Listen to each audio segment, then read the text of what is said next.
your friends, come together, pool resources, and come and take a table. You can take either platinum, diamond, or gold. Come and do it now, because you see the corporate bodies, they have the muscle.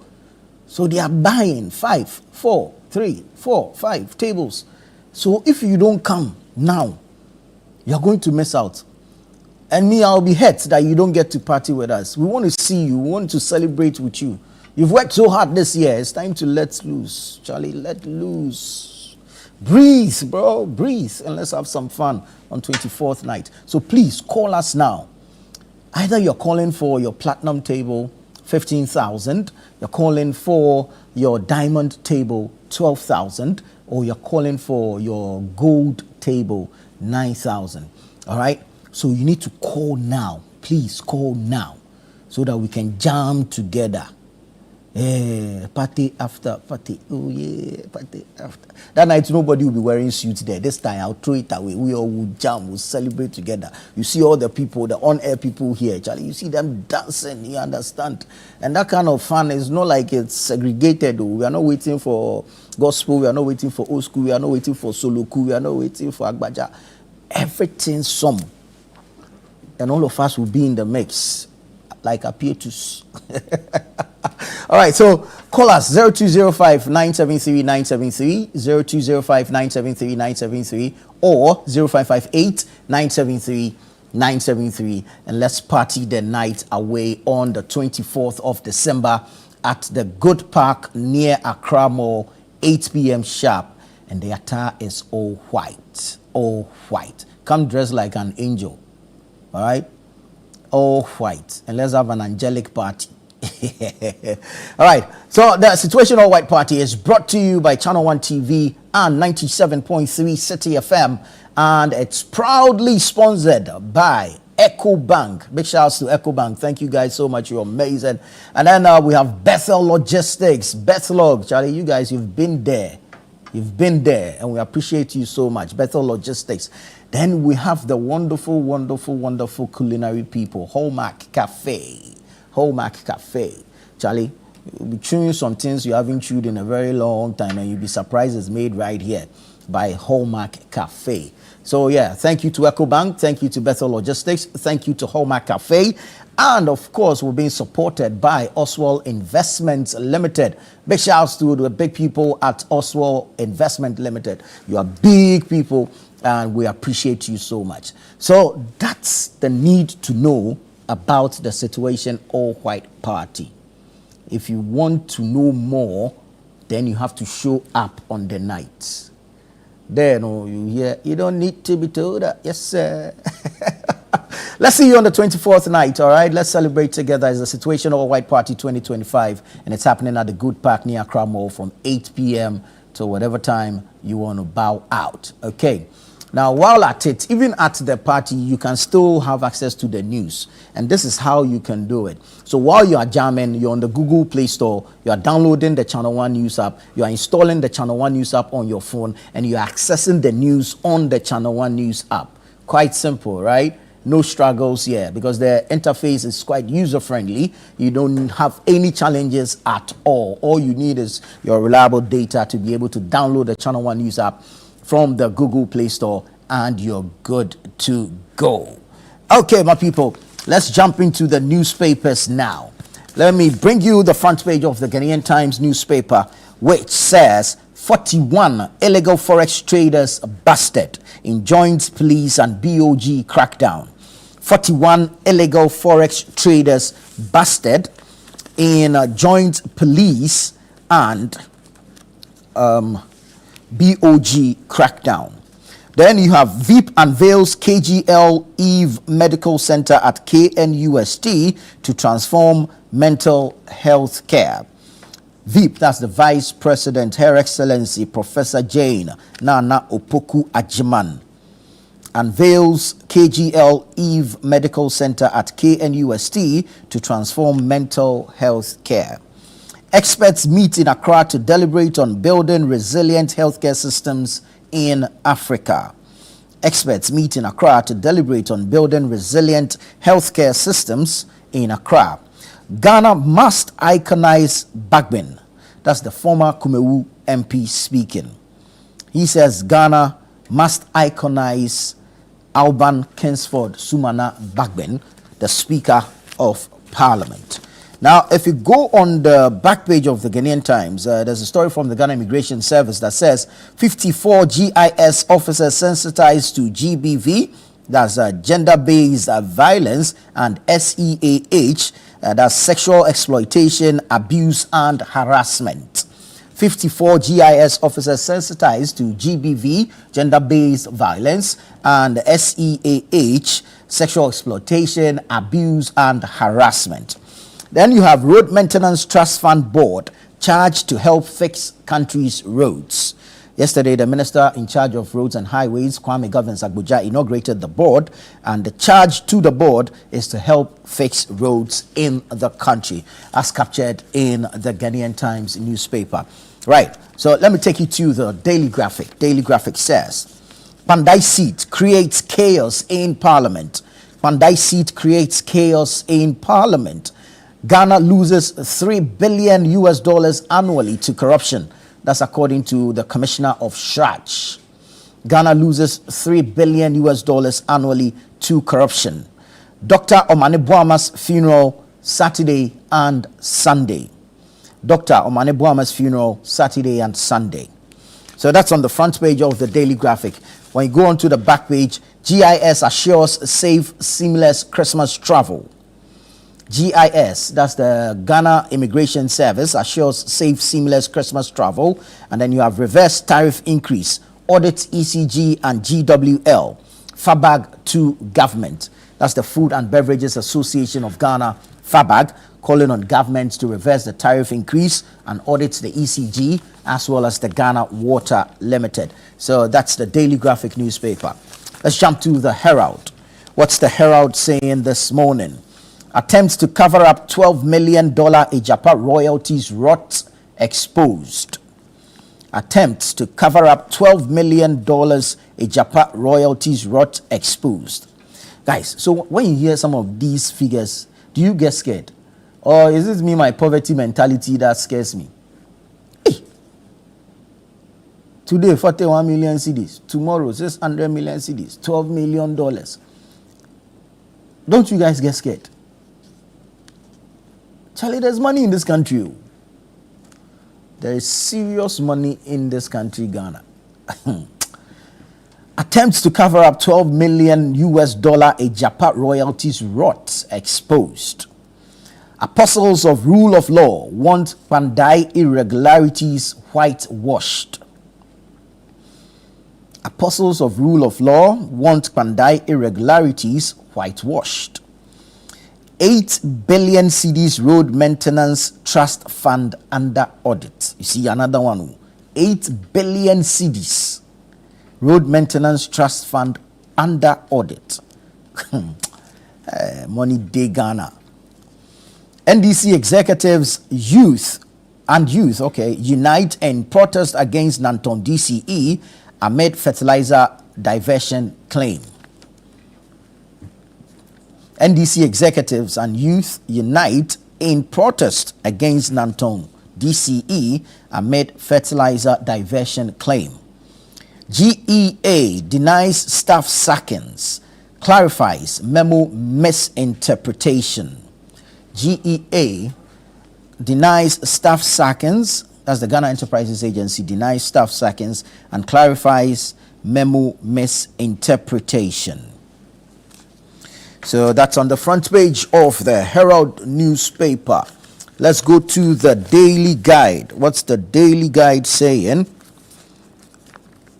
Daily Guide says, pandemonium in Parliament. Court retains Mustafa Hamid. 9 others bail terms. So pandemonium in Parliament. That's over the Pandai seats being declared vacant. And then you have court retains Mustafa Hamid and 9 others bail terms. Then you have 90 illegal forex traders arrested. 90 illegal forex traders arrested. 2026 Pan-African Cardiothoracic Surgery Summit launched. 2026 Pan-African Cardiothoracic Surgery Summit launched. We won't abandon you, NPP to Nyindam. We won't abandon you, NPP to Nyindam. So yeah, that's the NPP expressing support for their embattled MP, Matthew Nyindam of Pandai. The Ghanaian publisher is here. Ghanaian publisher says, Ghana to lose $630 million with lithium royalty cut. Ghana to lose $630 million with lithium royalty cut. Minority demands withdrawal of Pandai vacancy notice. Minority demands withdrawal of Pandai vacancy notice. Reject the call of sycophants. Ras Mubarak tells Mahama to refuse term extension. Cybele Energy makes history with Guyana deal.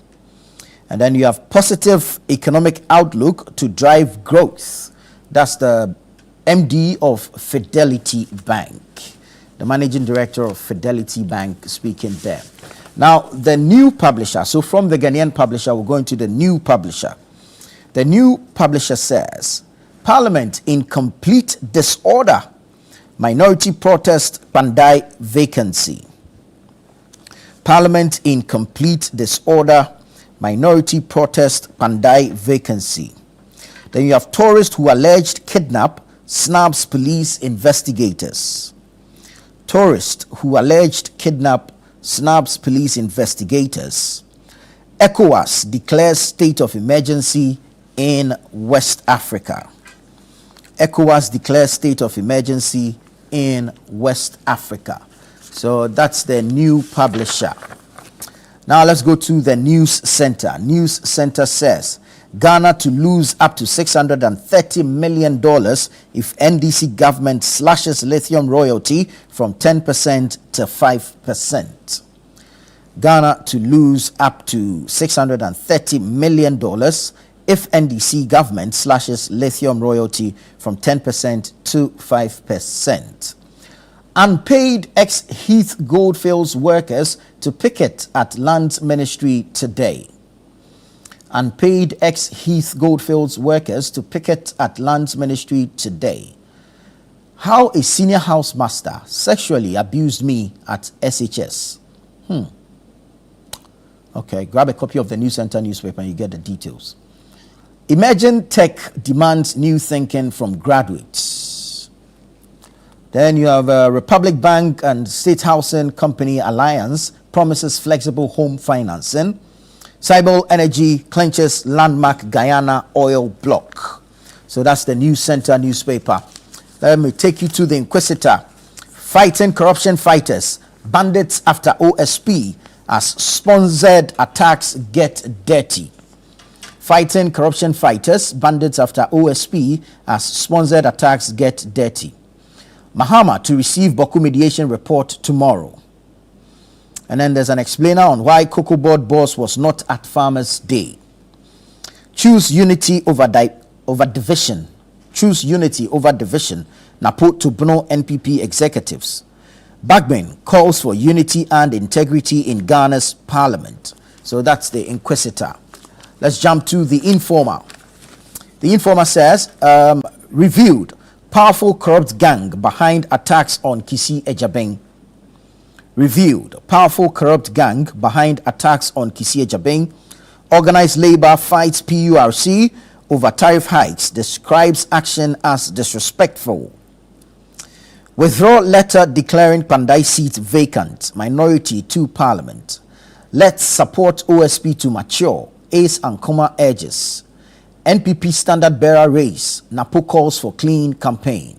And then you have the Cybele Energy story also here on the front page of the Informer.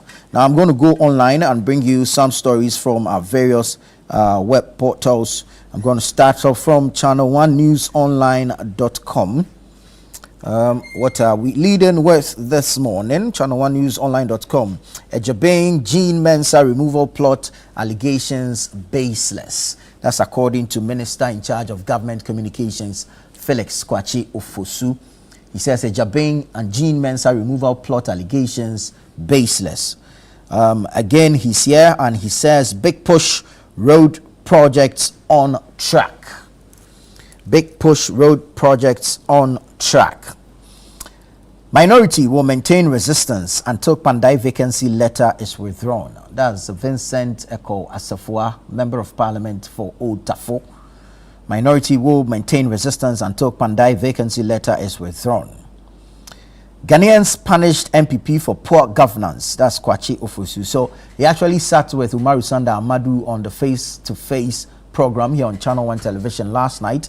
And so you see a number of stories from that interview on our web portal, channel1newsonline.com. Lady Julia calls for open conversations on mental health. Lady Julia calls for open conversations on mental health. NDC using judiciary backdoor to claim Pandai seat. That's according to Richard Ahiagba, Director of Communications for the New Patriotic Party, NPP. The minority is here. Minority says government business will suffer until Pandai seat dispute is resolved. Bagbin continues government business despite minority disruptions. So all that from yesterday, what transpired on the floor of the House. Kojo Pong Kroma is saying that NDC is engineering parliamentary takeover for constitutional amendment. Chaos in Parliament as minority attempts to disrupt proceedings. On the issue of Boko, Otunfo to present final mediation report to Mahama on December 16. Pandai dispute, minority won't be bullied. That's a Member of Parliament for Efia, Isaac Boamanyako. And the MPP says, we'll use lawful means to challenge Pandai seat declaration. So that's on channel1newsonline.com. Now let's go to citynewsroom.com. citynewsroom.com. What are we leading with this morning? Mahama has no third term agenda. It's an absurd fantasy. That's according to Felix Kwachi Ofosu. Mahama has no third term agenda. It's an absurd fantasy. ECOWAS should use diplomacy, not regional state of emergency. That's according to a policy analyst. Unemployed graduate nurses and midwives threaten demo over posting delays. Big push road agenda fully funded for 2025-2026. That's Felix Kwachi Ofosu speaking. CID arrest 41, seizes over 1.2 million cedis in major forex crackdown. Vincent Asafua is speaking. He says minority will sustain resistance until Pandai letter is recalled. Then Kwachi Ofosu says we are spending, but prudently. On the Pandai rerun controversy, minorities conduct democratic. That's according to Richard Ahiagba of the NPP. Ayariga slams minority. Pandai vacancy debate must not be held in secrecy. And then you have Bagbin pushes ahead with government business amid minority protest. So you have details of these stories and more online. Go to citynewsroom.com. Go to channel1newsonline.com. Download the Channel 1 News app from the Google Play Store, or you can follow us on social media for all the updates as the time rolls by. This is Breakfast Daily here on Channel 1 Television. Stay with us. We return with the news review segment.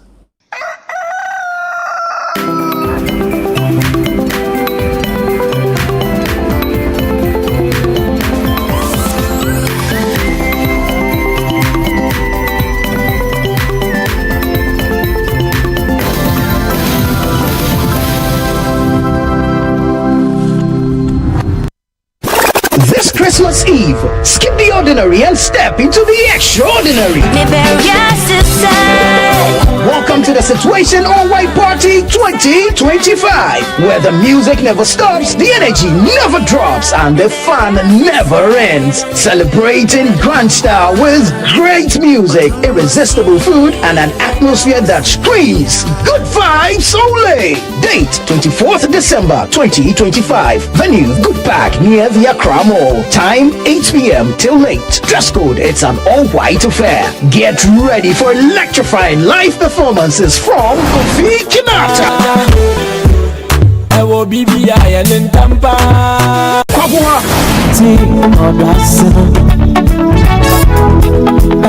Perez Music, Funko Bogbano, Enyela Yito Iketon, Inchin Chin Band, and DJ Mingle.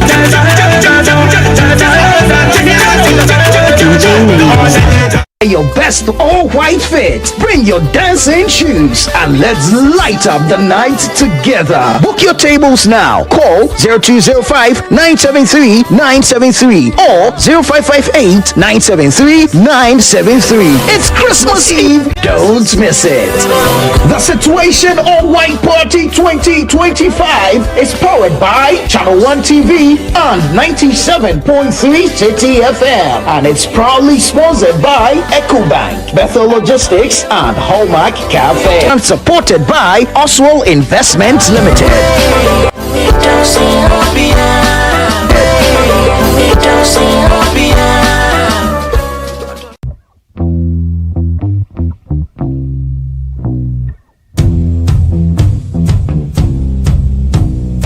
Habibi, my people, welcome to Dubai. My name is Sheikh Alkal bin Maktoum.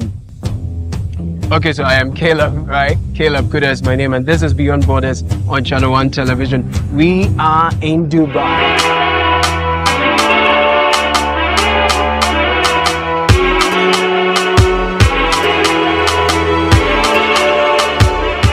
So join me. Let us explore the allure, the beauty, and the reality of life and living it in Dubai through the eyes and the experiences of our compatriots. Imagine 6 people, 10 people sharing a common room together. If you're not to chinampe, no, we'll complain there in the sense, why do I share one rooms now?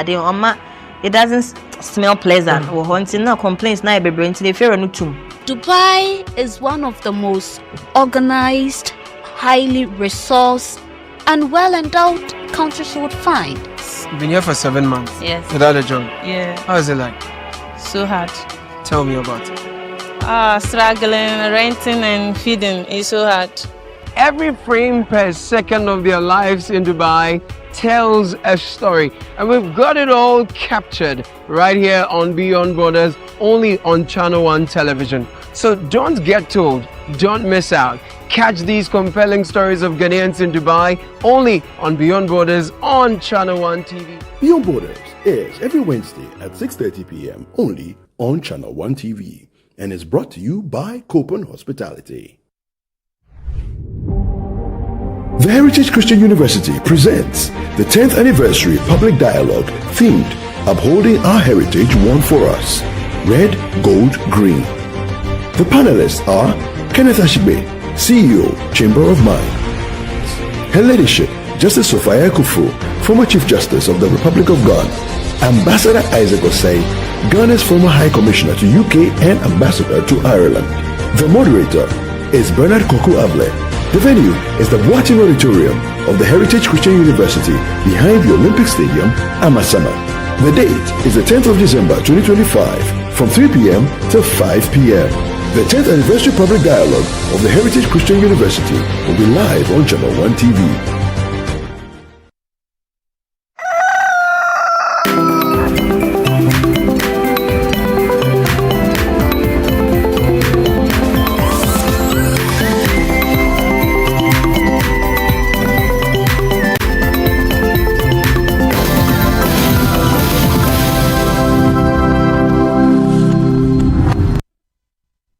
All right, welcome back. This is Breakfast Daily here on Channel 1 Television. We're going to go into the news review segment, but a lot happened yesterday, especially in Parliament, and it had to do with controversy surrounding the rerun of the Pandai seat. All right, what we know so far is that NDC candidate in the 2024 general election contested the results of the outcome of the Pandai election. Now, he went to court claiming or pushing for the establishment of some irregularities in some 41 polling stations out of the 152 in Pandai. The judge ruled that the entire constituency election be rerun because, per the judge's ruling, the discrepancies as established in the 41 widespread. So the entire constituency should be rerun. This has generated some controversy. Earlier, somewhere November 27, when the majority sought to prevent Matthew Nyindam from participating in parliamentary proceedings, the Speaker gave a ruling that it was premature then because the 7 days period for an appealable, if you like, decision of a high court had not been or had not expired, and so it was premature then for the seat to be declared vacant. Subsequently, a few days ago, I think yesterday or the day before yesterday, the clerk to Parliament wrote to the Electoral Commission, the EC, notifying the EC of the occurrence of a vacancy in Parliament after being served the court order for a rerun in the constituency. Now, the majority, or the minority rather, led by its chief whip, member of Parliament for Nsawam Aduajiri, that's Frank Anodompre, wasn't excited, wasn't happy with this position of the clerk to Parliament, writing to the EC. And so they made a statement on the floor of the House yesterday demanding a reversal, or if you like, a withdrawal of this particular letter to the EC. The majority leader, Hassan Ayariga, wanted to make a statement in reaction to the statement of the minority. But the minority insisted that, well, the clerk's letter is on the orders of the Speaker, and so their statement is an address to the Speaker, for which reason the majority leader has no business commenting on their statement. And so they sought to resist attempts by the majority leader to speak. It was a back and forth. Hours, suspension of sittings after suspension of sittings. Eventually, the Speaker ruled that the majority leader had the right to comment on the matter. He was given the opportunity amid disruptions by the minority, and then eventually the business of the House continued.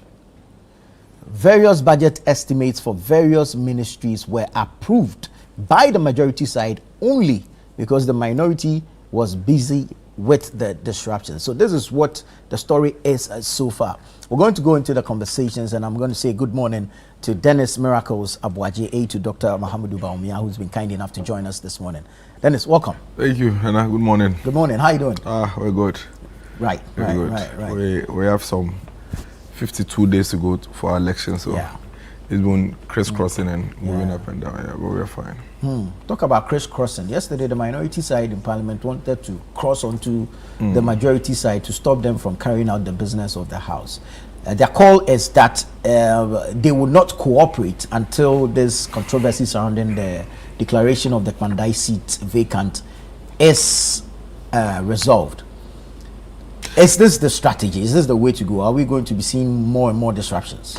I mean, and as for issues in Parliament, I think sometimes we should just let the theatrics and the drama just be, because that place, the chamber is a political chamber. We first of all need to admit and I understand that it's a political chamber, and some of these things happen within the political space. So we shouldn't place too much premium. This morning coming here, I was just watching the video where the now majority, when they were in minority in the 8th Parliament, were marching on the floor of the House, disrupting Parliament, you know. And this was them then. And today, you see, they are the ones who are acting all prim proper. And then now, then majority are also on the other side. Tables have turned. Yeah, but I mean, these are all tools available to them in the House. Yeah. It's just because we are watching, we seem to be worried and all of that. But I mean, whatever it is that they will do in the House, there are rules to it. Yeah. Ultimately, it is the rules that will come to play. And so for me, I don't think we should. What I think we should be discussing is the substance of the issues. What exactly is going on? What is transpiring? How does it impact on our state? Beyond all the drama and the theatrics, how are we looking at the future of our democracy? Right. There's something that seems to be going on, which I think that the Ghanaian people deserve to know.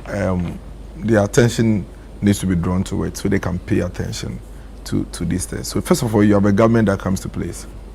When they were coming into office, one of the things they said was that they were going to balance our bench and make sure that they bring more NDC judges into the space. The president said it on TV3. The president told NDC lawyers yes. to, if you like, upgrade themselves. That's a different forum. I know exactly what I'm talking about. That one was when he met the NDC lawyers in Who. Yeah. There was another one that he was meeting them on Zoom.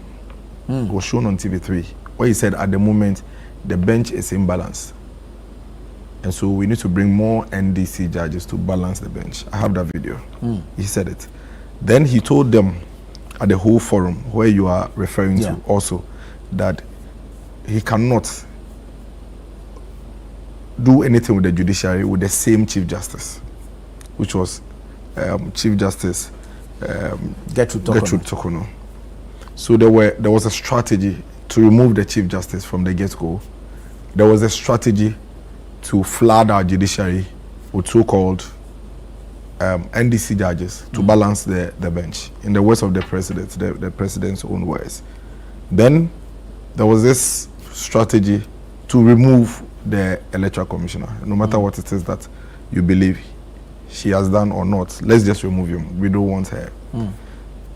Then there's been this strategy to go after an absolute majority through fair or foul means in parliament, to utilize that absolute majority to do whatever it is that they desire.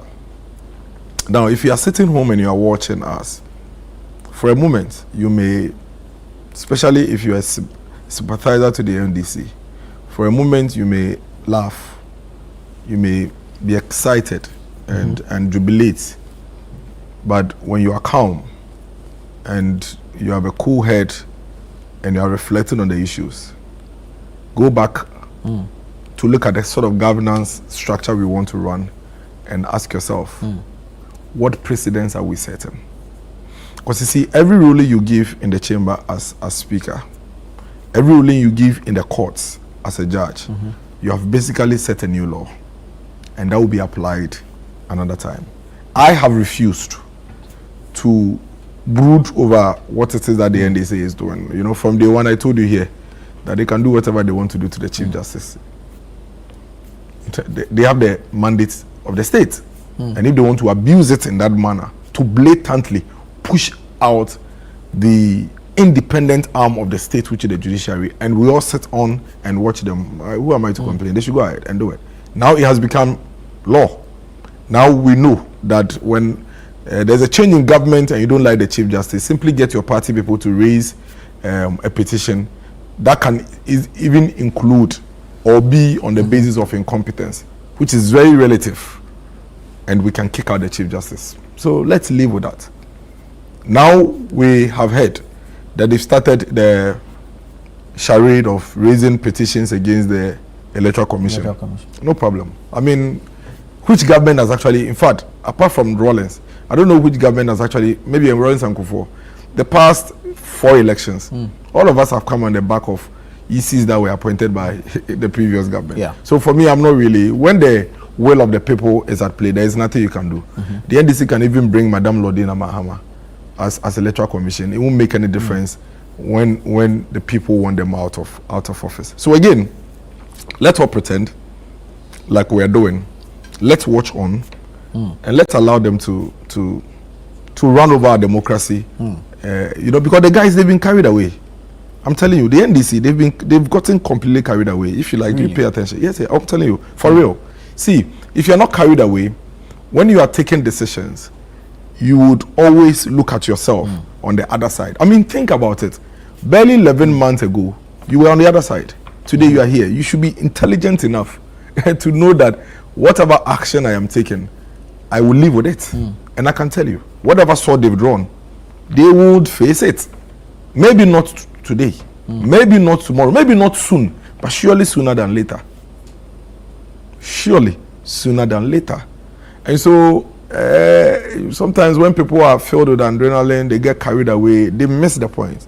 And that's what I think is happening to the majority. Otherwise, this plan doesn't matter. It's all part of the charade. I mean, now they control the judiciary. They control it. There's no doubt Really? about that. Oh, there's no doubt about But that. the judiciary is an independent No, arm it's of not. government. You don't. That's not how an independent arm of government operates. There's nothing independent about it at the moment. Just like you mentioned that 11 months ago, they were on the other side. 11 months ago, you were there. Did you say same about the judiciary? Was the judiciary being controlled by I'm the sure government? I'm sure you had a view on that 11 months ago. Let me share mine now. When there were concerns about a unanimous FC and everything, But others also did you shared. subscribe to same? Others shared that view then, didn't they? Are they sharing it now? I am sharing mine, just as they did this 11 months ago. I'm not asking you to come and join me to share.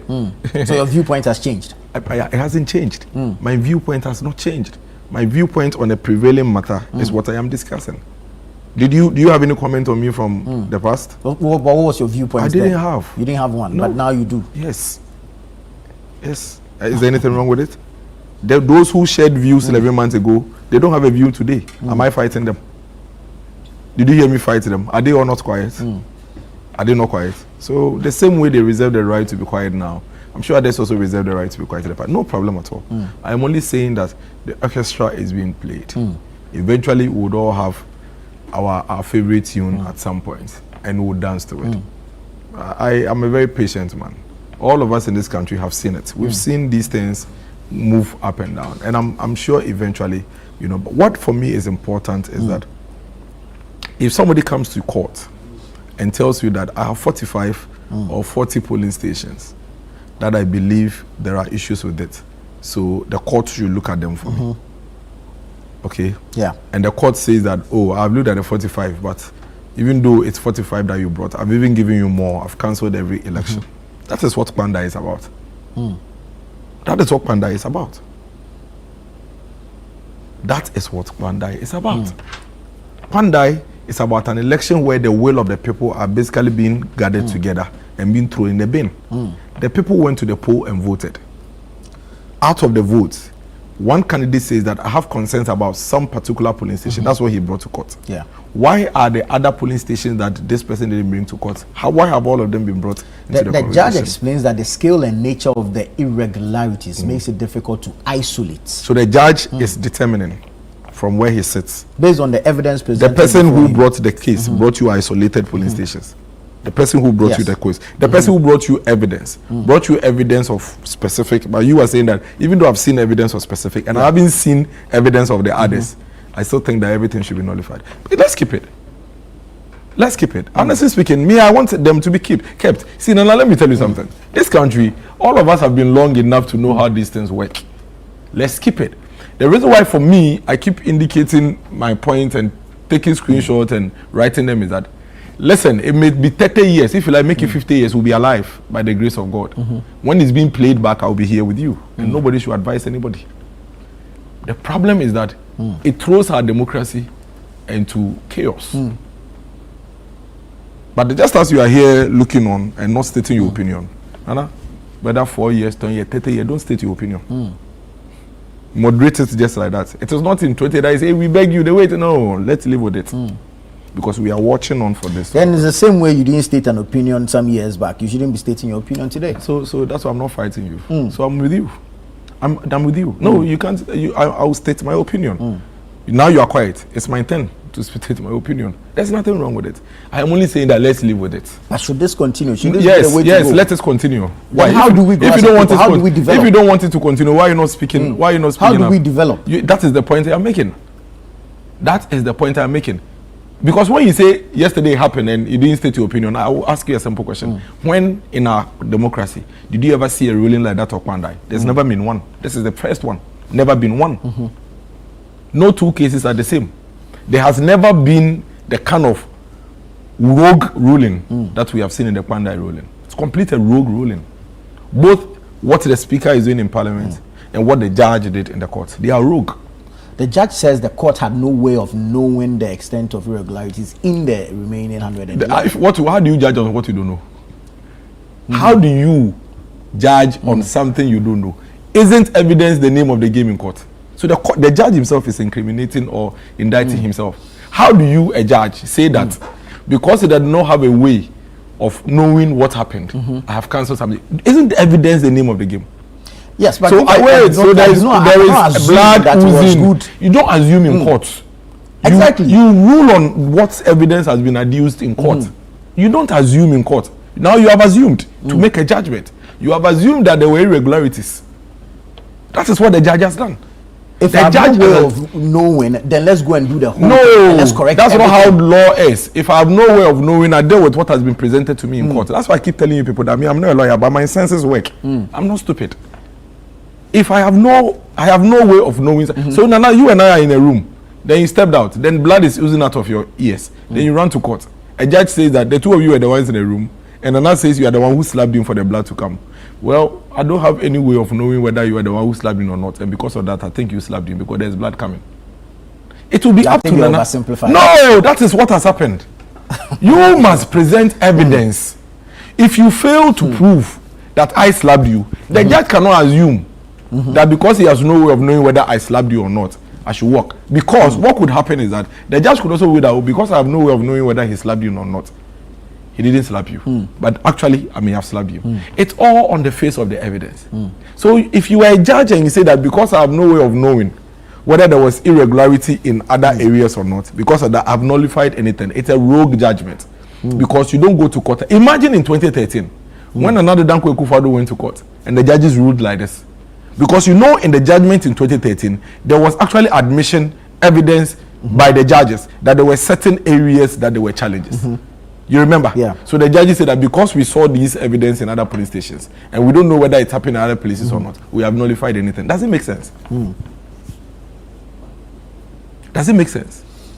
And everybody is watching on. That's why I'm saying let's continue to watch on.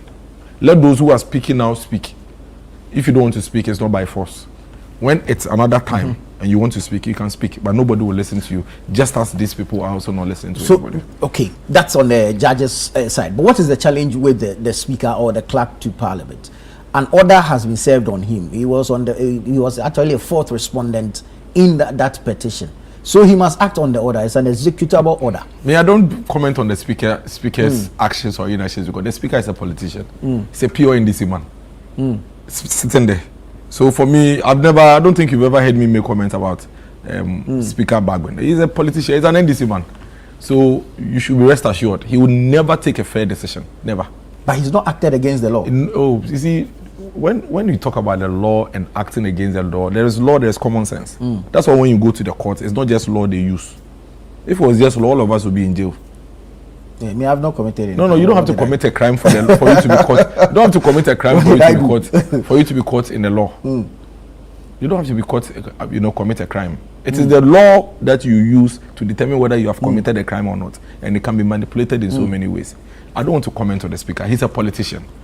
If he has an opportunity like he has now, he would continue to do what he's doing. I'm asking based on the action of the minority yesterday, because I mean, the man involved, Nyindam, has applied for a stay of execution. He's filed notices of appeal. He's actually, I think the minority, or either the MPP or the minority, is actually at the Supreme Court to challenge same. So for the speaker, he's just to act on the law. If it was a different speaker, I would believe what you are saying. It is the same speaker who caused the same chaos in Parliament when Judge Chikwueze issue came up, and Judge Chikwueze's seat was supposed to be declared vacant. The speaker said that because Judge Chikwueze is still in court appealing with other processes, he doesn't think the court process has ended, and so he will not give, he will not declare his seat vacant. The same speaker. Mandai MP Nyindam is in court. The court says that go and rerun. Now he has gone to apply for a stay of execution. It means that court process is not over, because once there is an application for a stay of execution, that court process is not over.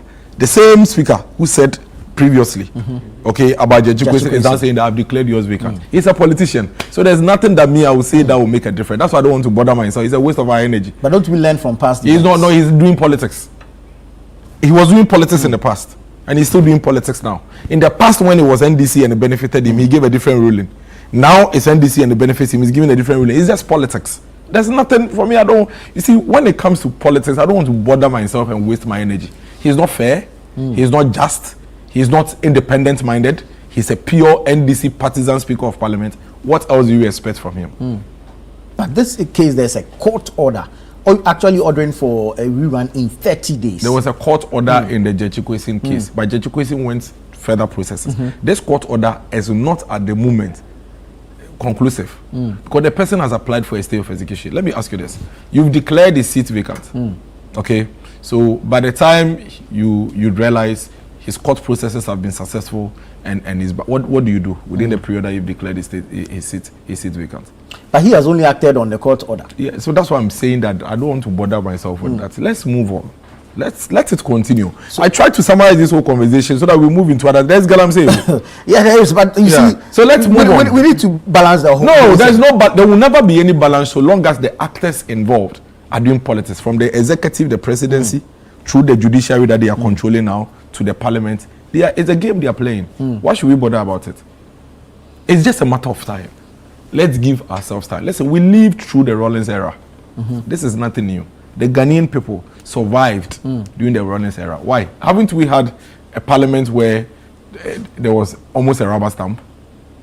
That was a one-sided NDC. Are we not here? 1996, how many were we? Are we not here? So don't bother. It's just a matter of, I'm only saying that let all of us write it down. You can say whatever you want to say and say that it will not be today. The MPP is never coming, no problem. It can be 50 years, it can be 100 years, it would be here. And when we are here, let's remember this day. That's all. So the argument is whether the thing is fair or just. But it's not fair. It's not. We've moved on over that. We've moved past that argument. It is not fair. It is not just. It is unfair. It is unjust. It is rogue. Rogue. That's the summary. It is a group of people who are basically running over our democracy with all of us glaringly looking on. That's what it is. That is the summary of what is happening. They've gone rogue. They are all over the place. They are delusional right now, thinking that the country was sold to them on the back of Ghanaians voted for them. Nanado won by 1 million votes in 2016. He didn't do this. Ghanaians gave NDC an Ghanaian absolute didn't sell, majority they in didn't parliament. sell. See, absolute majority is not a sale of the state to you. It doesn't mean you trample over the rights of everybody. That is not absolute majority. You think it's been abused? You don't think so? Do you think it's been abused? Of course. And that's why I wanted to be put on record. And once you don't think so, then let's keep it. And let's agree. I will agree with you. I think it's been abused. If you don't think so, then let me go by yours. Because they will learn from you. Can we change our approach and engage in the house instead of this? No, we shouldn't change it. We should keep it. We shouldn't change it. We should keep it. You prefer this? Yes. Because when you come back, you do say yes. Why not? So it's just tit for tat. But do you agree? Do me, I do me. No, you are showing me that it works. It's fine. So why are you worried about it? Why are you saying tit for? It's tit for tit. That is what. Can we push for reforms to change some of these? Do you think it's wrong? Of course. I mean, what was wrong yesterday? No, but do you think this is wrong? What was wrong yesterday? Do you think this is wrong, Nana? What was wrong yesterday? If you think it's wrong, but do you think it's wrong? Then it's what was wrong yesterday? Okay, wait. I think it's wrong. Can we push for reforms to change the status quo? Let there be reform. Let there be reforms. Because now that you are agreeing with me that it is wrong, then let there be reforms. Because this is dangerous for our democracy.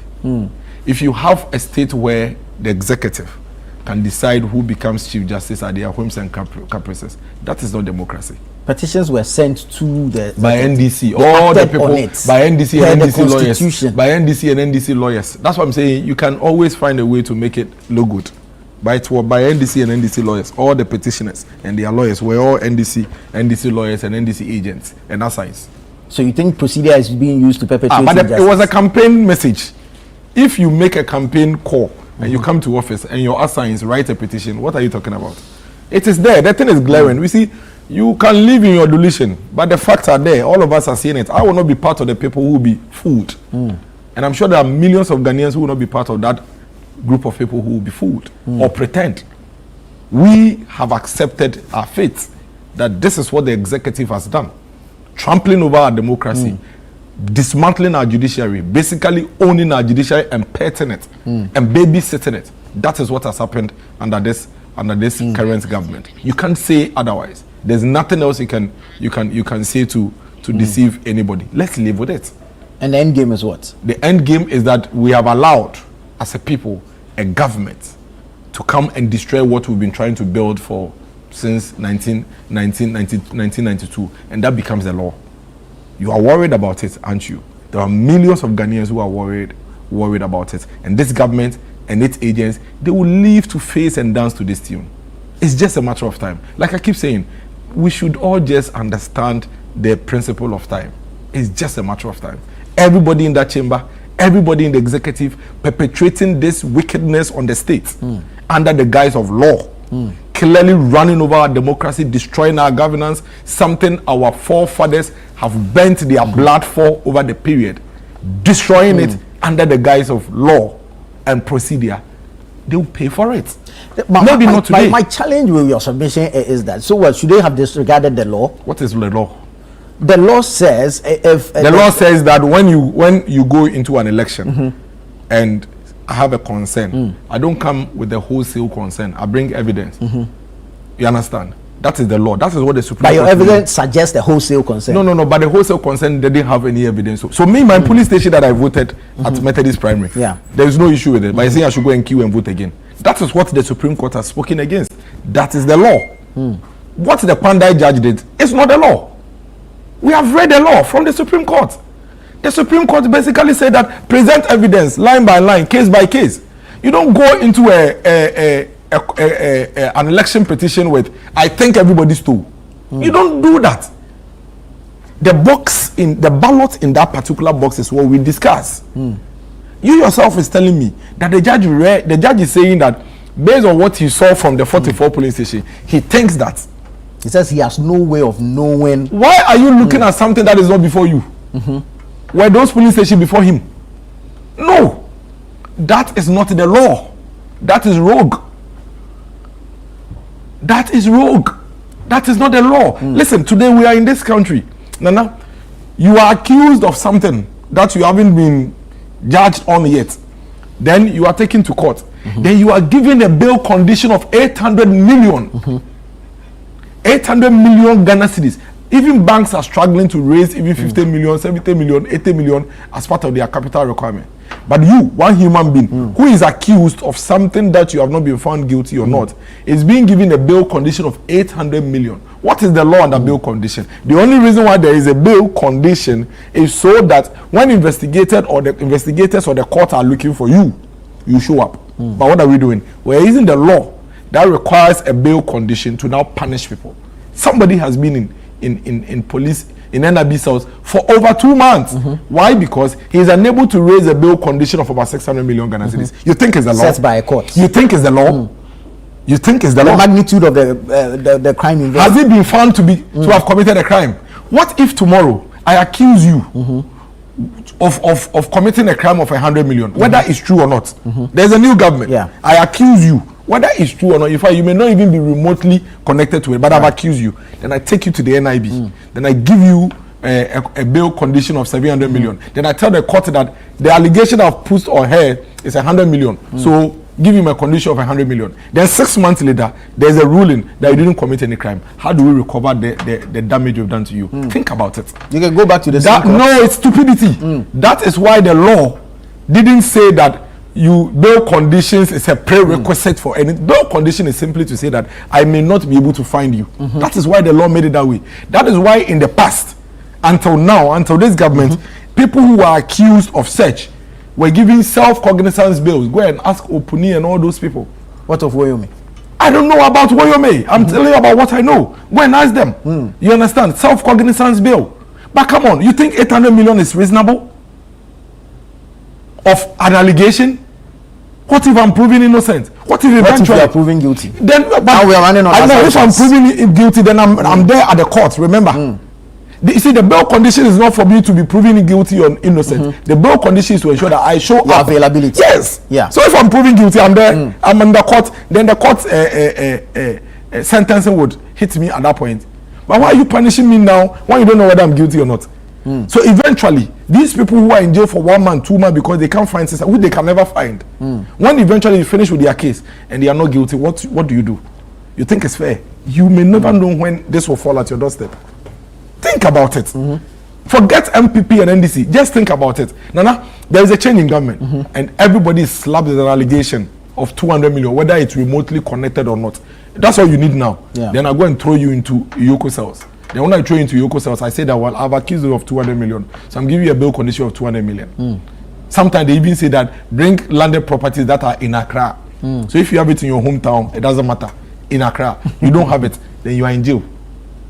7 months, 6 months. Then eventually your court processes go through. Then you are released. You are free. Then what happens? If you are found guilty, that's you carry on with your sentencing or whatever the court has found on you. But if you are not found guilty, how do we recover the damage we've done to such persons? So that is not the law. So what if you are granted per what you say reasonable bail conditions and you abscond? There are laws that deal with it. You see, the law is not there. You see, so now you are calling on the laws that deal with it, but these bail there is no conditions law that places a reasonable bail condition of 600 million on a human being that hasn't been found guilty. Get that. But there's no law that has been breached with this same bail condition. You see, that is why I keep telling you that laws and common sense and reasonability work together. Me, I am telling you, anything the NDC is doing, I support. Why? I support everything the NDC is doing. Because you come back it is just an orchestra that is being played. I am telling you that, and I think about it. I am here telling you this morning that if anybody tells me that in all fairness, there is a law that says that when you are accused of a crime of 1 billion, accused of a crime of 1 billion, you should be given a bail of 1 billion. Because it must commensurate with the value of your accusation. Yeah. If anybody tells me there's a law like that, I want to see it.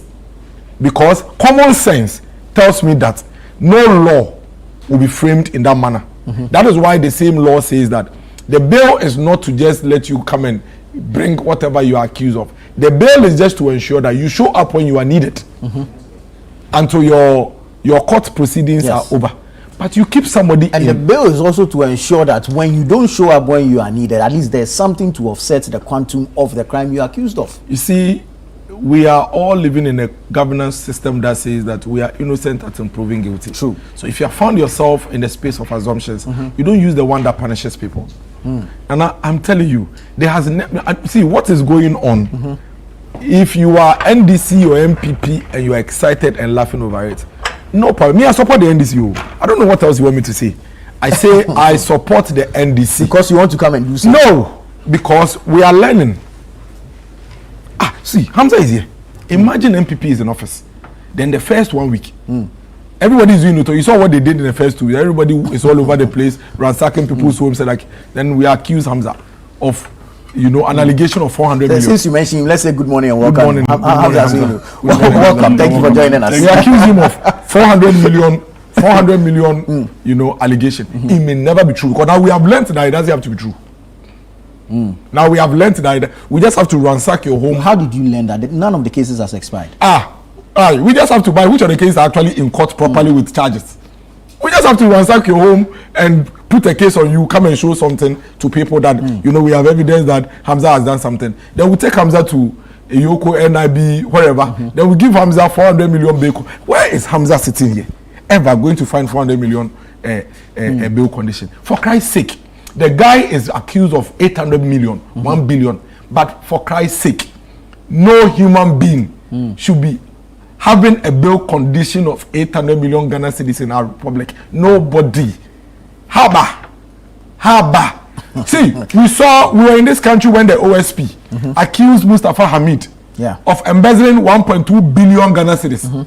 We saw the OSP tell us that he has preferred 54 charges against Mustafa Hamid. Today, we are learning that out of the 54 charges, it's only 3 charges or 4 charges that's against Mustafa Hamid. Today, we are hearing that it's no longer 1.something billion Ghana cedis.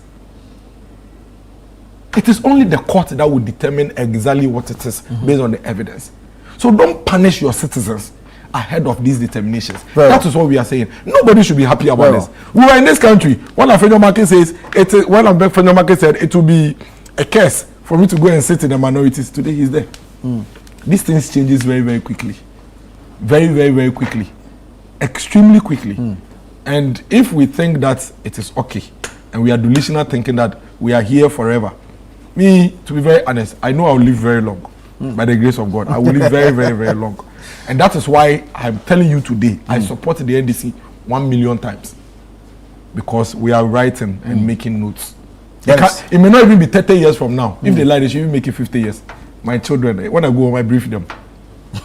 Vengeance is of the Lord. Thank you. Hamza, Yes, Good morning Anana. again. Welcome. Good morning. Thank you. Thank you. And I must apologize for stepping in late. The traffic on the way here was clearly unusual. Right. So I was even trying to reach the news to prompt you that this is what is happening. But on my way, I managed to listen to a bit of my brother, and as usual, characteristic of him. Why do you always have to pick up?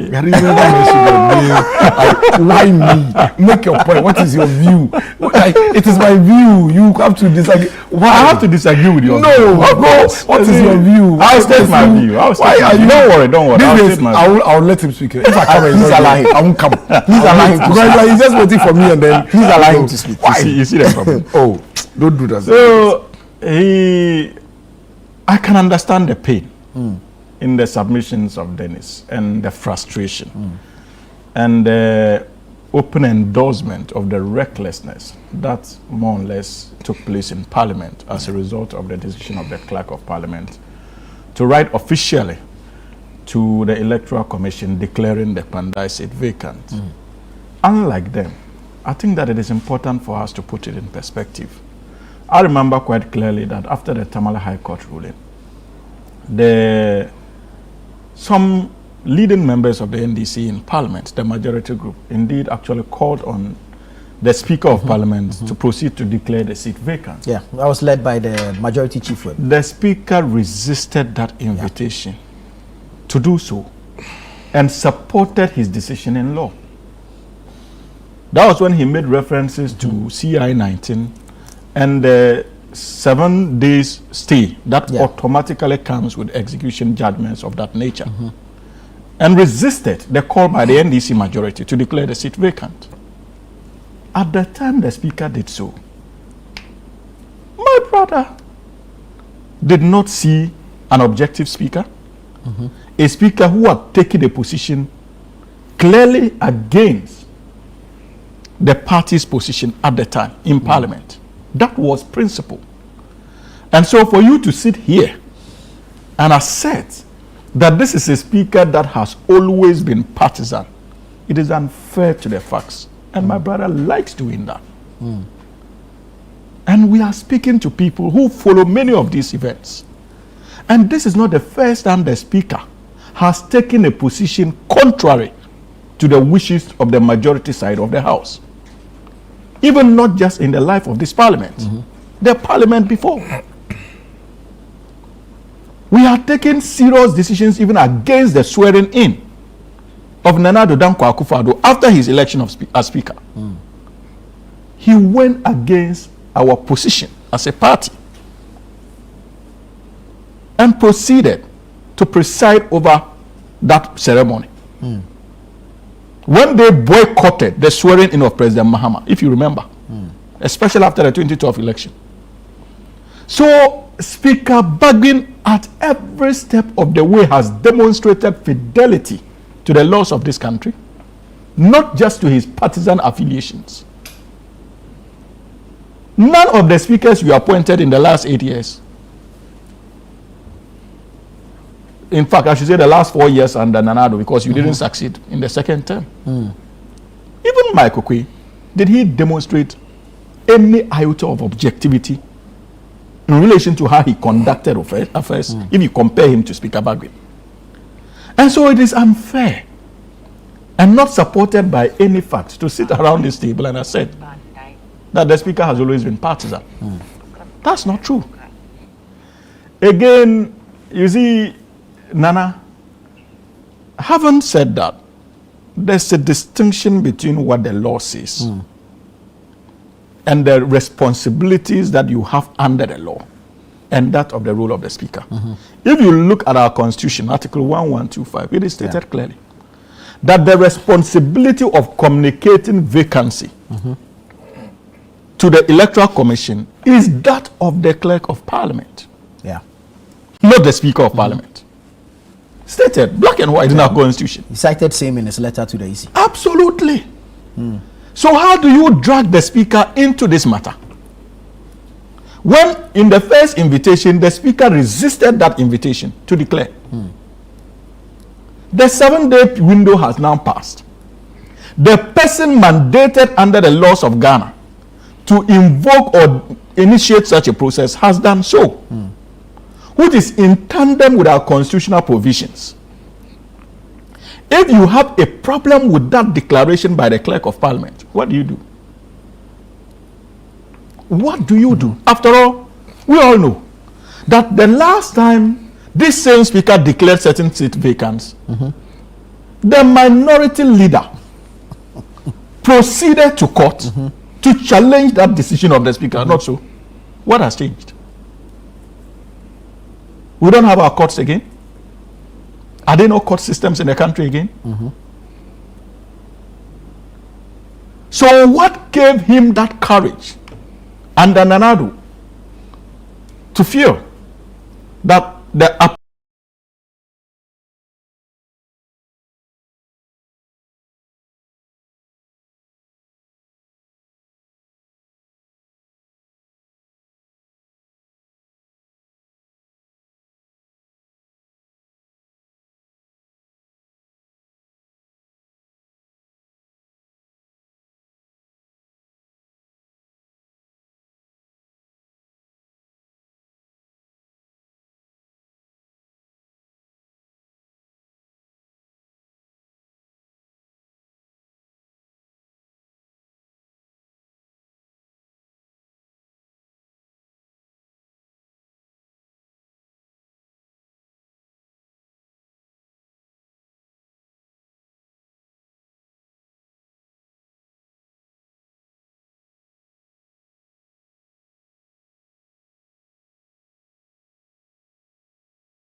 He says they should not divert the attention of Ghanaians from the good things the Ghanaian president is doing.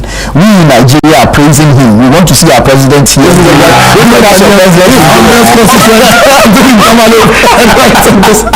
was most especially our intelligent miracle. I think he's saying something serious. Okay, and a couple of messages. Thank you guys so much. Thank you, Miracles. Thank you, Hamza. Thank you also for your messages. This has been the News Review segment on Breakfast Daily. Stay with us. The show continues after this.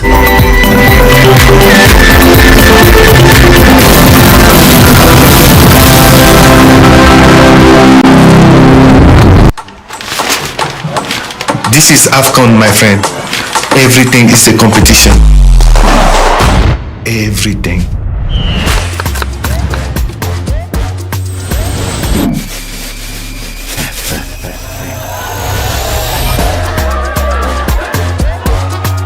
Join our family for AFCON Morocco 2025 from 21 December to 18 January. Available on DSTV and GoTV.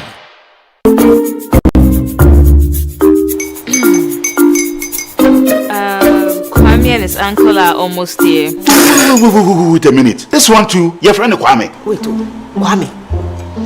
As in the same Kwame again? Yes, mommy. I'm the second coming. Into all this tension just to reintroduce that broke boy from Kaswa. Why would you deceive the family like this again? Now I understand the whole delay. Trotro from Kaswa. Why wouldn't he be late? Or be late, of course.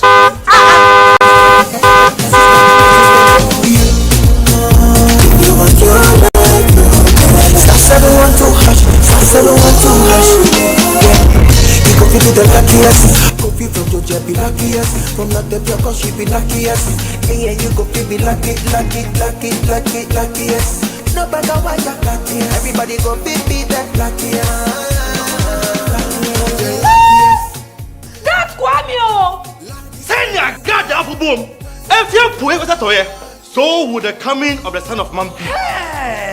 Is that his car? Ha! Even now, your shadow the way designer. I use my own mouth to reject him. Oh, this is my mouth. Look at that. Kwame, my son. Now, tell me the truth. How did this all happen? Oh, mommy, simple direction. Mr. Goodluck no check me well. Yeah, man. Easy car. Or dial star 712 hash. The devil is a liar. He picked his ticket and entered his lucky 5-digit number. I'm his birthday. Oh, how romantic. And he followed the prompts. Yes. And then boom. Confirmation test. One quick, pick 5 numbers for Nuki. I'm feeling like 7. Dial star 712 hash. Choose your ticket. Enter your lucky number. Follow the prompt and let destiny handle the You see how they love you now? Yo, baby, our family payment before December, may release a motivational album. Patapa, my super. This promotion is regulated by the NLA on the Caritas platform. Meet James. James has been searching for happiness for years. So we asked locals to point him to the source of their happiness. Until one fateful night, when his search finally came to an abrupt end.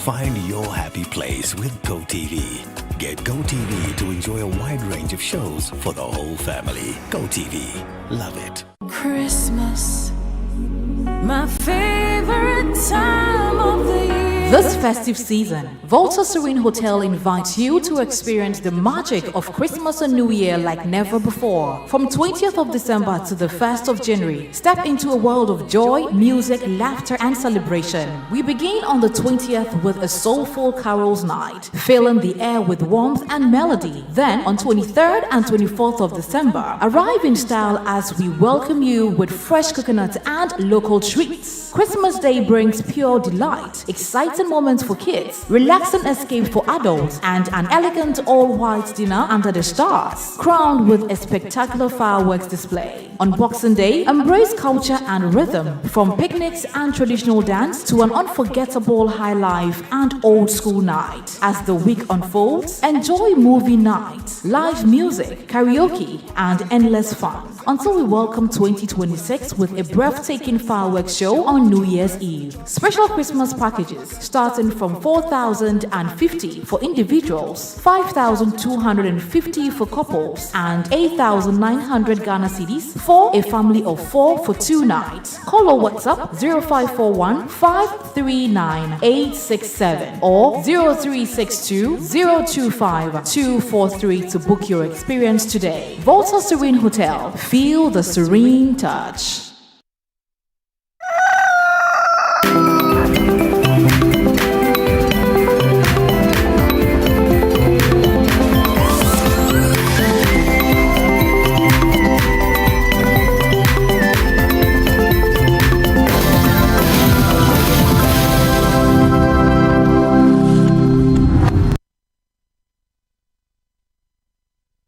Hello everyone, it's still Breakfast Daily right here on Channel 1 TV, and we are excited to be here with you. As you already know, Nana Tufo-Boateng started up the show, but we are going to be taking you from now to 11 o'clock, bringing you the best of entertainment and information and also infotainment and everything that you need to know that compromises of an exciting morning show. You are definitely not going to regret it, so sit back, relax and enjoy. My name is Chris Carter. And my name is Philip Nilat. It's going to be an interesting one, but you know, on Wednesdays. Hey, why am I pushing to Friday? All too soon. All too soon. Relax. It's just midweek.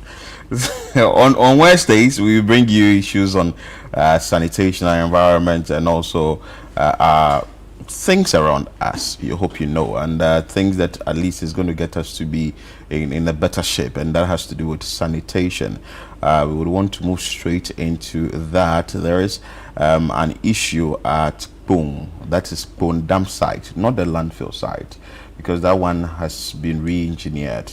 That's the engineering site, but this is the dam site, and the residents and business owners around that dam site are asking that the government should decommission that dam site immediately because it is full.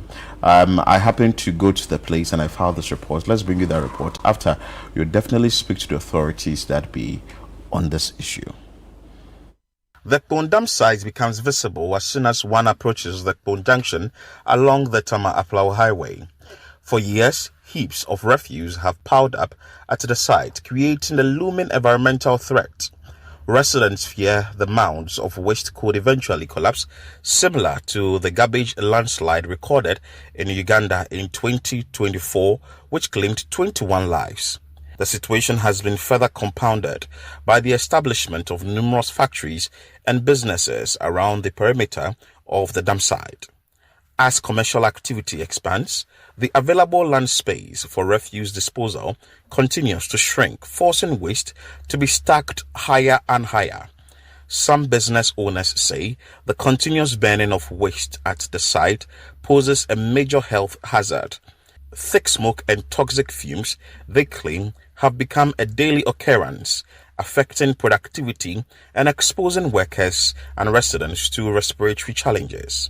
It's been a problem since we have been here. We started operations about 4 years ago now, and ever since, any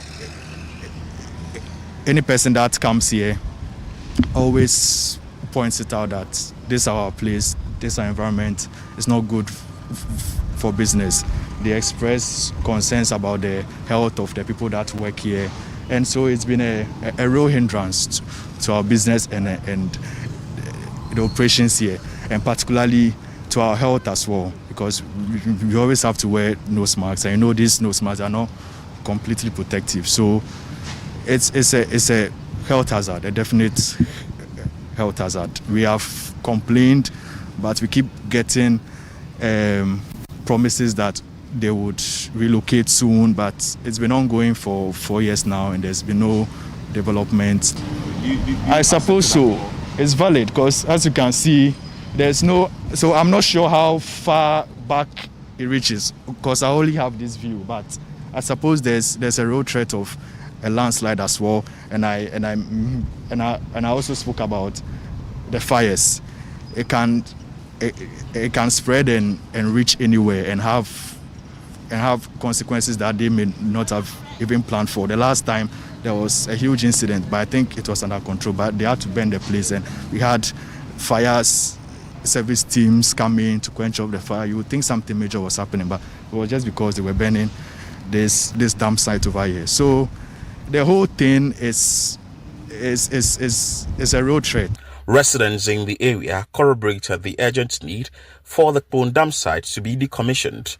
They note that the stench, smoke, and health risk have made life unbearable, and they fear a disaster may be imminent if nothing is done.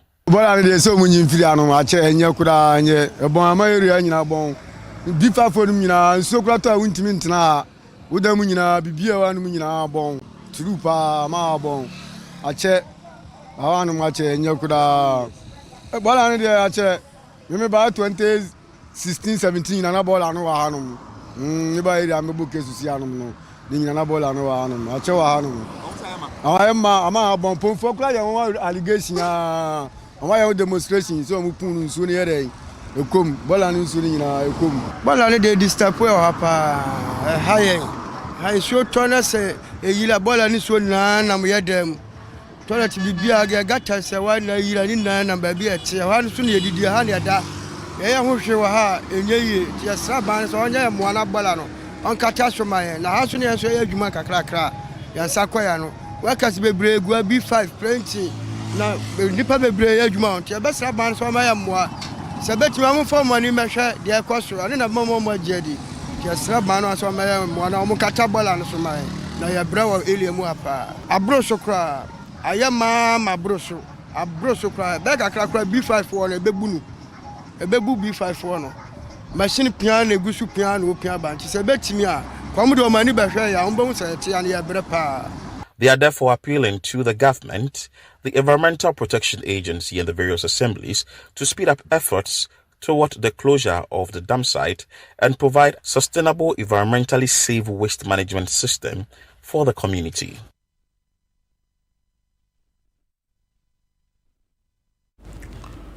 And let's hear from you if you reside in that enclave. That is businesses within that area and also residents within that area. You can join us with your thoughts, submissions, and comments via WhatsApp line 0204447033, and we will read the messages loud and clear. We understand that this call has been made several times, but as to whether there is going to be an action taken about it immediately, we are yet to find out, because when you go to that area, you would find a number of factories or a number of companies.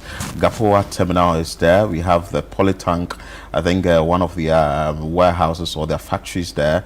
We also have Gasem, I think, in that area, among other companies that are within the enclave. But let's understand the issue better. The managers of the place, that is Waste Landfills Company Limited, under the Jospon Group of Companies. Dr. Peter Dagadu is the managing director for Waste Landfills Company Limited, and he is joining us for us to understand what really the issue is. Good morning, Doc. Good morning, Philip. And good morning to your cherished viewers and listeners. Thank you so much, Doc, for joining us. First of all, I want to find out from you if you can help us understand the backstory to this particular dump site and how did we get here? Thank you very much. Good morning once again. In 2019, when there was the outbreak of the fire at the major engineering landfill site at Kpone, the site had to be immediately closed, and the only alternative available, according to the city authorities, was the dam site, which was closed in 2013. That is where we are currently receiving waste. So waste was diverted to that site, and as a temporary measure, but that site has continued to exist till date. So it has been active since 2019, August 2019 to date. It was initially shut down in 2012 to make way for the usage of the sanitary landfill that was constructed by the World Bank. So that is basically the background of how this whole dump site came into place. Thank you. And as of the time you moved back to the place in 2019, this particular dam site was already there. You moved back to it after the fire gutted the engineered one. Did we have a number of companies around the dam site as of that time? In fact, the whole enclave was zoned as a waste management zone, including the decommissioned landfill site. It was more than 13.5 hectares that was earmarked for the Ponsanitary landfill project. But with time, it was rezoned for industrial purposes. So the footprint of the planned area has kept on shrinking. As a matter of fact, when this dam site started, most of the land use activities there were not present. But over the years, within the past decade, we have seen significant encroachment as well as changing patterns in terms of the land use activities in that area. It is becoming more industrialized. And the free zones enclave is just a few meters away from this particular address. Right, but is it safe for the dump field to be there and also the area becoming industrialized? Is it safe? Well, it is not. As a matter of fact, according to the landfill guidelines, we do not have to have a waste disposal facility less than 200 meters away from either residential or industrial activities. But this is a case where the dam site was there before these land use activities became activated. So the argument changes, and it depends on where you stand. This site is a very critical and sensitive location that services about the whole eastern enclave of the Greater Accra metropolitan area. So it's a very critical site for waste management within the city. So it depends on where you stand. But the fact of the matter that we need to interrogate is that the height of the waste mass is currently beyond 30 meters, and that raises a lot of concern for us as managers. Maybe you would want to give us details of this. You said the eastern part of the Greater Accra region. Maybe you would want to give us the various assemblies or the municipalities that get their waste dumped at this dam site. You can help us understand it better. Well, the TMA, the Katamanso Metropolitan Assembly, and in Pram, Tema West, Ashaiman, parts of Dade Kotopong, and then a few other areas, adjoining areas. But the interesting thing is that the interesting trend is that because of the construction works on the Ofanko and Sawam axis, there seems to be an apparent increase in the usage of the site because of the bad nature of the roads towards other landfill, other waste treatment and disposal facilities. We have seen numbers, the traffic to this site increasing, and that has added to the challenges that the site currently faces as we speak now. So Doc, unfortunately, we are trying to get to the Tema Metropolitan Assembly, but we are not able to get them. So you would want to stay with us for quite some time, maybe for the next 20 or 30 minutes. Chris, you have a question you want to ask? Yes, I have a question. Earlier you talked about the height of the dump site, or say the trash that we can see on the screens. What is supposed to be the appropriate height? And with this height that you're talking about now, which is not appropriate, what could actually happen? Well, there are a lot of risk issues here. One of the critical issues that we are worried about is the possibility of a waste slide. Because the waste is not stable, and we keep on piling and stacking waste on it. There's a possibility when there's a heavy rainfall event, the waste could actually slide, just like we have landslides, and then create problems for lives and properties nearby. There have been instances of such incidents across Africa. Just last August in Kampala, there was an incident where 38 people could not be accounted for. Something similar happened in Ethiopia not too long ago, and a few other places around the world. So we are quite worried about.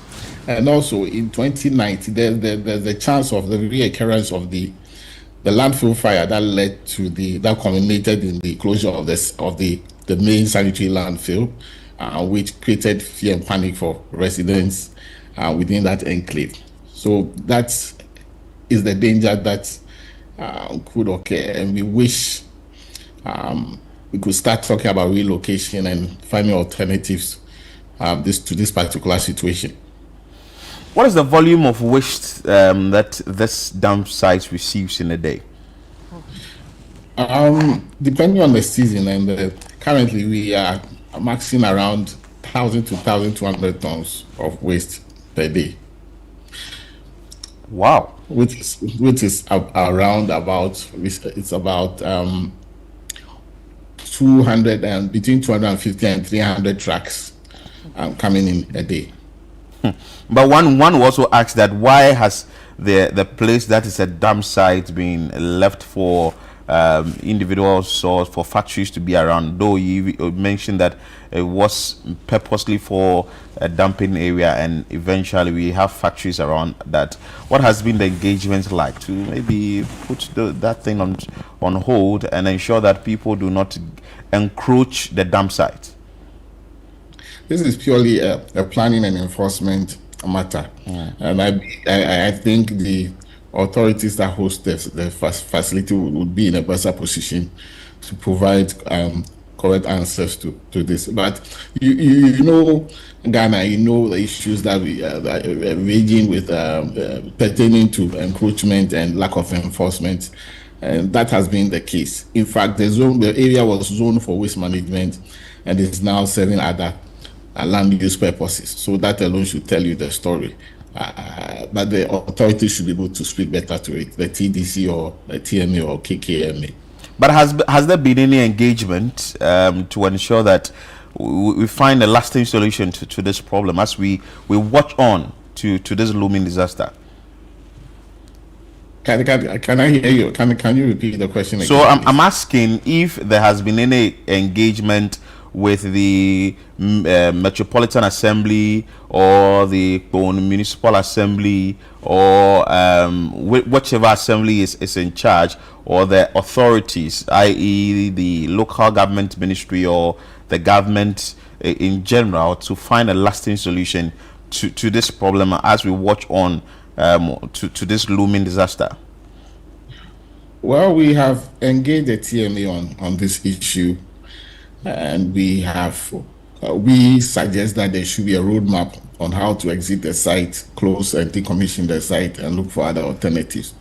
We've indicated that we are on standby and we are prepared to provide our professional services to assist the assembly to look for other sites for waste treatment and disposal.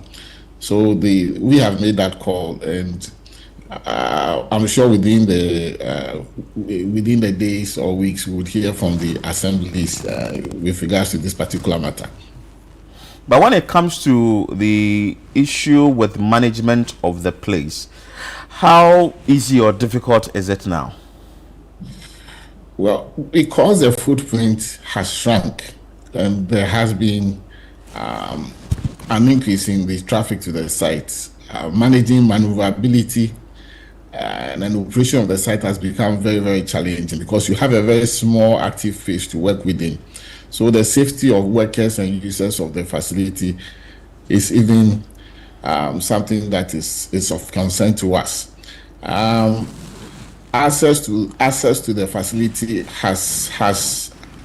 is no longer direct. You have to go by a filling station, and that even raises more concerns because the site itself generates a lot of methane gas, which is very, very active. So these are all concerns, and the general safety of users of the site, workers, as well as people living nearby, we can say it's under threat. Wow. Right. Yeah. So you said it's under threat, and we can clearly agree with you, especially with what we're seeing and hearing. But now, what do you think is the best way to manage this dump site? If you were given the opportunity to manage this place, what would you say is the right way to go about managing it so we wouldn't see issues like, the dump site becoming a mountain, like what we are seeing? It's already becoming a mountain, and also, it's being assessed or used the right way? Well, when you say giving the opportunity, we are actually managers, we assist in managing the site. But as I indicated, because of the decreasing footprint of the site or the active phase, it's very, very challenging to manage it in a way to, it's very difficult to manage. As a matter of fact, at this current state, the site should be closed, but because it is a critical and sensitive, it's a very critical facility that services a major part of the city of Accra, that makes it very challenging to close it down. But ideally, the site is fully exhausted and needs to be, we must start looking at installation of closer facilities and closing it down. But I'm sure that you made mention of the fact that it's difficult to manage. There should be some financial component in there. How are you managing that too?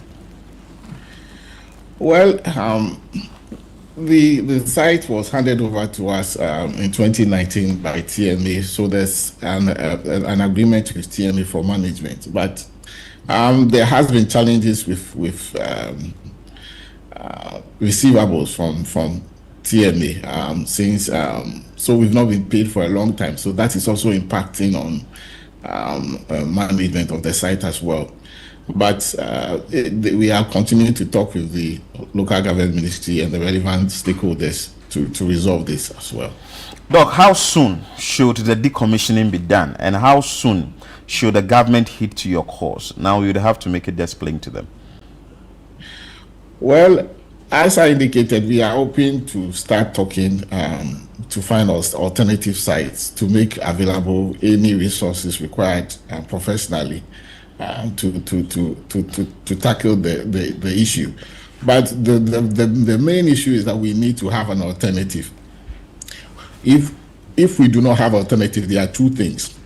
We must redirect traffic to the other treatment and disposal facilities which are on the northwestern side of Accra. You have to cross the whole of Accra. So imagine moving your waste from Pong or Ningo Pram all the way to Nsawam or to Ajin Kotuko, which will take you about a day when you consider the traffic, and that will result in spillovers at all our container sites, as well as refuse not being picked up regularly at our doorsteps.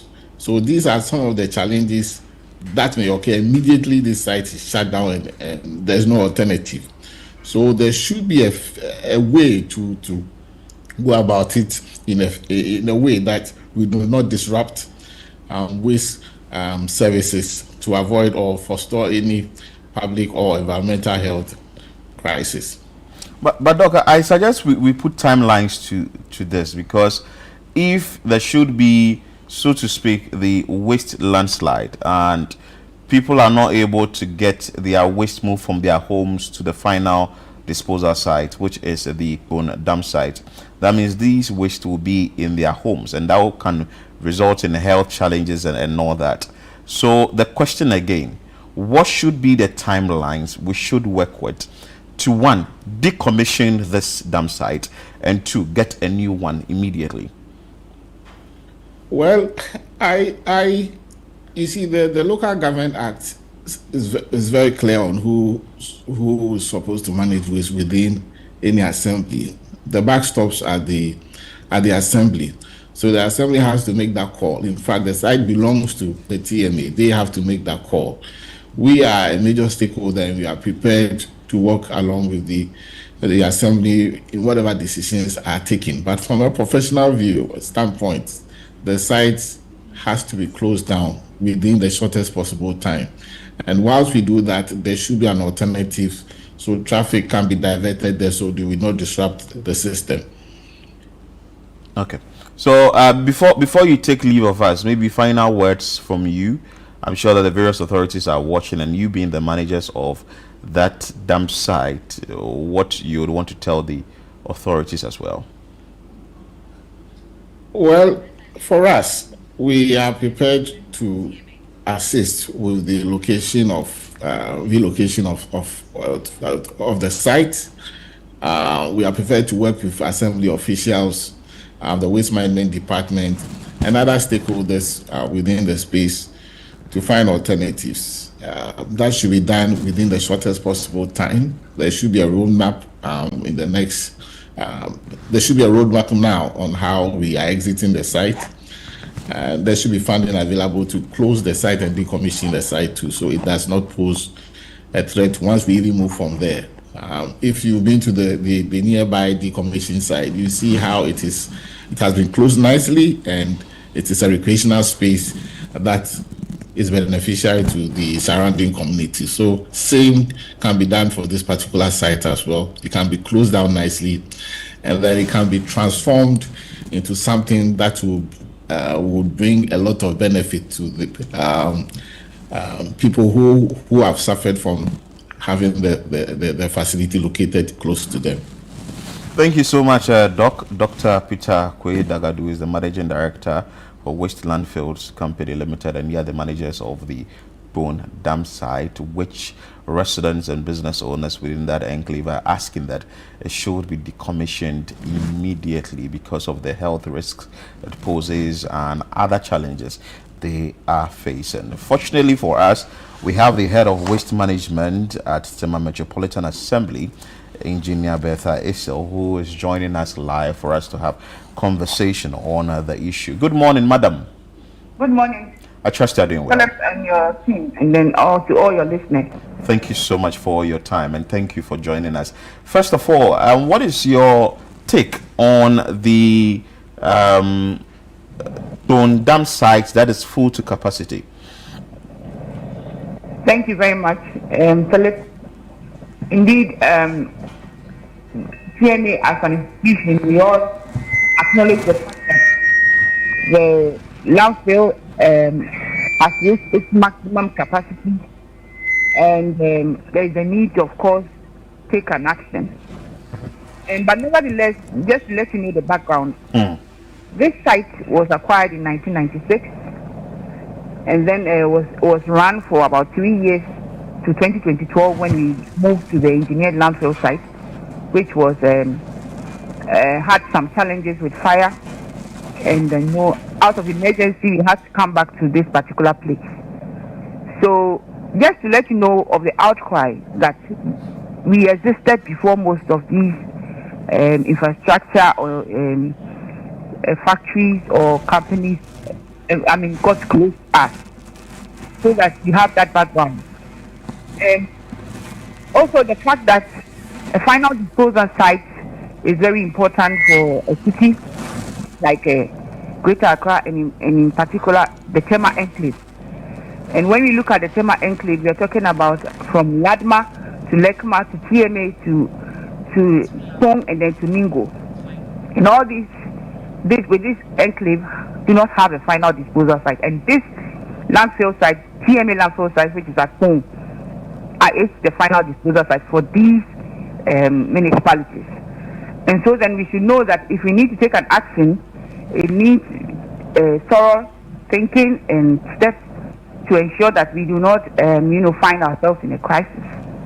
And so for now, for TMA, a lot of options are on our table that we are discussing. Our private operators, which is Waste Landfills or Zoom Lion, we have also engaged them. And of course, one particular thing is finding a new location for the other options. The idea is not also again to do landfill. Landfilling is actually the end of the treatment chain. And actually, when you look at elsewhere it exists and works well, there is a chain of separation, recycling, and transfer stations that reduce the volumes to ensure that the landfills last long. But in our case, it hasn't been like that. Everything in any way, every solid waste is packed and sent to the landfill. And so this landfill has experienced a lot of pressure. And the pressure transferred into management issues such as compaction problems, inadequate compaction, and then also breakdown of equipment have led to where we are now. And so I'll say we acknowledge the challenge and we are working at it to ensure that we find a solution. All right. I just want to ask, as the area was becoming more and more populated by means of people building their factories, their filling stations, even houses, what was done about that? Was there any warning to these people, like you don't need to build around here, there's a dump site here, this dump site, what was done about it? The unfortunate thing for TMA is the land acquisition and it's not done by TMA, and it's done by TDC, Tema Development Corporation, and sometimes that oversight and the gap of collaboration leads to these, encroachment. In fact, I was in one discussion on we had actually land for expansion of the landfill, which was rezoned, and of course we had a meeting on this, and it was like the responsibility is with them, and so it becomes a challenge when we as an institution, a government institution, have not fully acquired. But we know that if it's zoned for sanitary facility, then it should remain as such.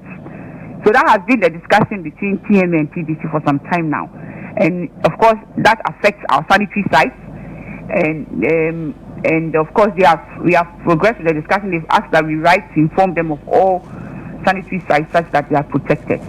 Wow. So it emanated from that actually. I like the fact that there are talks ongoing, but we may not have enough time on our hands now that we are seeing that the issue is becoming bigger and bigger. What is the timeline to have a conversation on this and find a different location where wish to be taken to as we protect maybe factories that have been set up around this dump site? Yes, Philip. Different location means has a funding implication, and we are a government institution that work in a long chain, and so the process has started, and so it will be difficult to give specific timeline as to when it will be totally closed or relocated.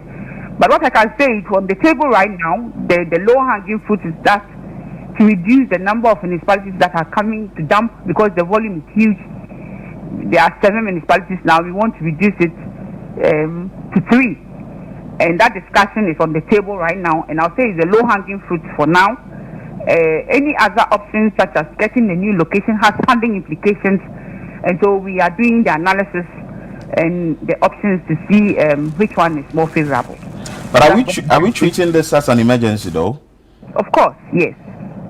Yes. Okay, so if we are treating it as an emergency, I know TMA is also having its own issues, and like you said, TDC is the one that is acquiring the land or giving the land out or whatever it is, but the managers of the dump sites are also complaining of some financial problems or challenges.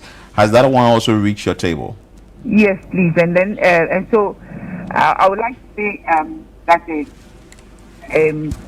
we thank them for their good work. They have worked with us for quite a long time, and so far it hasn't been bad. But what we would like to say is that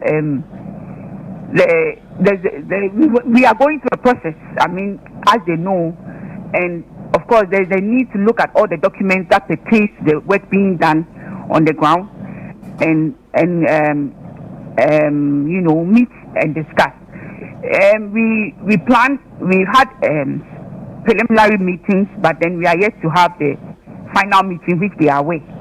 And I know that at that meeting, most of these issues will be discussed and we come to a fair conclusion. From where you sit as a waste manager at TMA, what are some of the implications that would arise as a result of the dam site that has gone beyond the height limit, and also when it comes to land space, we don't have enough land space and all that. What do you think that will be the challenge? What are we looking at in the near future if nothing is done about this? Of course, we're looking at backlog in the communities, because the transport system collects from the communities, and we don't have that intermediary separation. Then it goes to the landfill, and so that backlog is what we will experience if we don't take that action. But then I also say that of course, when the waste is in the houses or in the communities and you don't pick, of course it also be a nuisance and also have health implications. And this is what we have perceived and we are looking at resolving. There are also issues of waste landslide. Has that one to come to your attention? Yes, we have discussed with the managers and on the shaping. It comes out of if the process of bumping and compaction. It's called the trapezium shape is not maintained. Landfill has that shape that keeps it stable. And in one or two of our meetings, they assured us that they are trying, but we need to take action immediately. So we are aware of that as well, and we are working with them on that. Okay, Engineer Bertha Isel, before you take leave of us, any final words you'd want to leave us with? I would like to say thank you to Channel One, and thank you to everyone who has been supporting us, TMA, in managing waste, all our private operators and the landfill managers as well. And we are hoping and trusting that our plans to get a final disposal site happen so that we all relieve. Thank you. Thank you so much, Engineer Bertha Esau, who is the head of waste management at the Tema Metropolitan Assembly. And this is a very important discussion to be had. Reason is, God forbid, touch wood, should there be a waste landslide right now, the authorities would drive their V8 to that place. Right. Chris, like the video I saw in Uganda. I mean, I think the producers had it on the screen for people who didn't understand. Yeah, so it was part of the story I did. So this was in Uganda. It was in Uganda. Mm-hmm. And the authorities went there and they had to get the issue resolved. But I'm sure that when it was piling up, we were all seeing it. Yeah. We didn't have to, yes, we were doing lip service. So we can all avoid the whole landslide thing and people dying before we become active. I think you're right. We need to be proactive. We can avoid it. See, when you get close to the dam sites, which I went, it's very close to a fuel station. Like Dr. Very, Dadadu very made mention worrying. of. Yeah, because it actually emits some gas. Gases. And so imagine that gas. And should there be a spark? We are here talking about it because we know what we have seen and we know what the issues are. It may not be the fault of TMA, TDC, the managers of the dam site or all that. It's just that the factories have now eaten into the land space of the dam site. Immediately, there should be a decision to move from that place to another place before we see a bigger problem that would take a lot more money for it to be dealt with. Because if you are decommissioning this dam site, it may be expensive, but addressing a disaster or a calamity may be more expensive than resolving the issue now. So being proactive is yes. better. That's why they say a stitch in time saves none. Yeah. So if you are not stitching it now and you are waiting, oh, we are talking about it, oh, there are plans on the table, oh, we have to do this, oh, we have to do that, and look at the height. Because when they said Kpone Dam site and the issues were kind of like, but that should be the engineering site that has been decommissioned. Just to get there, and upon getting to the Kpone barrier, oh, it's there. Very huge. Like a mountain. Like a mountain. Very huge. And we shouldn't say that we are working around it with their plans in the pipeline. We will resolve it today. We have to resolve it tomorrow. Engineer Betta says something which I really like. This was there in 1996. So we've been watching it. Yeah, we've been watching it like TV. So in 1996, there should have been a plan for it that in the year 2026 or 2025, we should have another dam site that is going to be worked on. Yes, because at this point, I'm thinking, in as much as they're calling for the closure of this dam site, what's going to happen? How are they going to, move to another place, and how are they also going to manage this other place not to get to this situation that this? So you get to a new place, and you should ensure that factories aren't going to eat into the land space, or residential areas are not going to eat into the dam space. And but we leave it at that. I think it's very worrying in the sense that even the people that built around there, I don't know what they were thinking. Maybe they had the land before the dump site was, in existence, but it is very health troubling. Like it's going to trouble your health. And even when you get to the area, when you get to the area, you're waking up with the same smell. You're working in that area with the same smell. The whole environment is that's why the guy was wearing the mask. I'll not say smoky, it's foggy. Oh, so Lord. you can't even see anything. So imagine you are working at a place like Gapoha, which is very close to it, Gapoha Terminal, and you are supposed to go to work every now and then. You're supposed to be in nose masks, and you go to the hospital and they tell you that you have some respiratory disease, and you do not know where you got it from. You got it from that area, because dam site, we are not supposed to be having a dam site within a residential area or within an industrial area, because people work in that area. So if you are getting a new dam site, we should ensure that all the measures are put in place. We do not get factories around them. We do not get residential areas, people building their abode around them, and we protect it, because as the population increases, we are still going to generate waste. Not long ago, we were 18 million in this country. Today, we are over 30 million in this country, and Accra alone takes a chunk of it. So if over 30 million and more are still going to add up. So because we've opened our borders to everybody, and we are saying, oh, come into the country, come and invest in the country, come and live in the country. You are all Africans. You are all. So by 2030, if we are seeing 1,200 tons of waste at the Kondam site, we are going to see about 2,000 tons of waste at a particular dam site that maybe will be the new one or something. So there should be a plan for the future. We shouldn't just be thinking about the fact that we have it today and we have to move to another site. There should be a plan for the future. So if the government has to work, I'm on the side of the managers, because they have really done well, because to manage such a site in a very long time, and maybe you are not having the needed funds, but you're still trying to put things in place, and all. They have the compactors. They also have the other machines, equipment when you get to the dam site and all that, trying to put things in place. If not for them, there should have been a disaster by now in the area. But I think that the bigger problem is, or the bigger solution to the entire problem, like Engineer Betha has indicated, there should be a plan. They should sit down. They should have a conversation about it.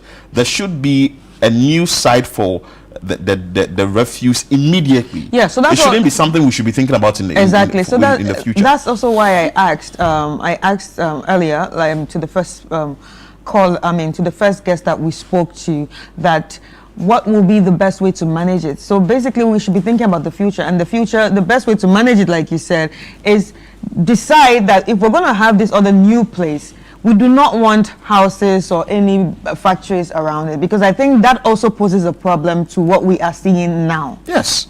So, Engineer Betha Esau, thank you so much for joining us. We hope that TMA would lead the talk so that something can be done about it immediately, and also the managers of the Waste Landfills Company Limited, that is the managing director, that is Dr. Dagadu. Thank you so much for joining us. But we'll be following up on this story keenly to see what the outcome will be, and also for us to protect ourselves from any future disaster. Very important. Anyway, Very important. as you're watching, we still have another issue that we are going to be looking at, and this one is right here in Accra. But we'll take a quick break, and when we come back, we will get into that conversation.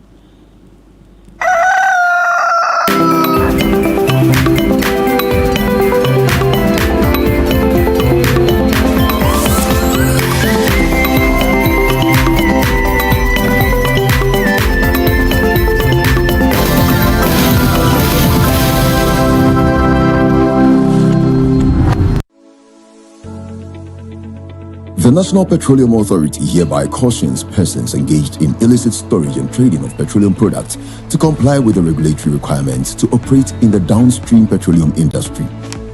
The NPA Act clearly stipulates that no individual shall engage in any commercial activity related to the importation, exportation, re-exportation, shipment, transportation, processing, refining, storage, distribution, marketing, or sale of petroleum products in the downstream industry without first obtaining a license from the NPA board. Failure to secure the necessary license and properly regularize operations will result in confiscation of petroleum products, prosecution under the law, and decommissioning of facility. For more information, contact the National Petroleum Authority on 0302 550 380. You can also visit our head office located at Jolu of the N1 Highway or any of our regional offices.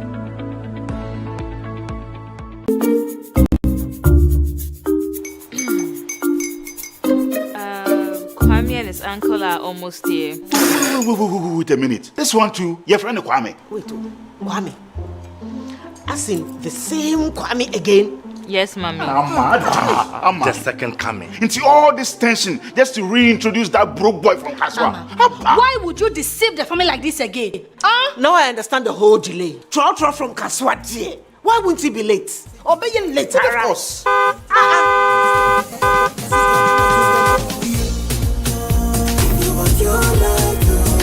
Star 712 hash, star 712 hash. You go be the luckiest. Copy from Georgia be luckiest. From not the block, she be luckiest. Yeah, you go be luckiest. No matter why you're luckiest. Everybody go be the luckiest. That's Kwame! Send your God the apple boom. If you put it toye, so would the coming of the Son of Man be.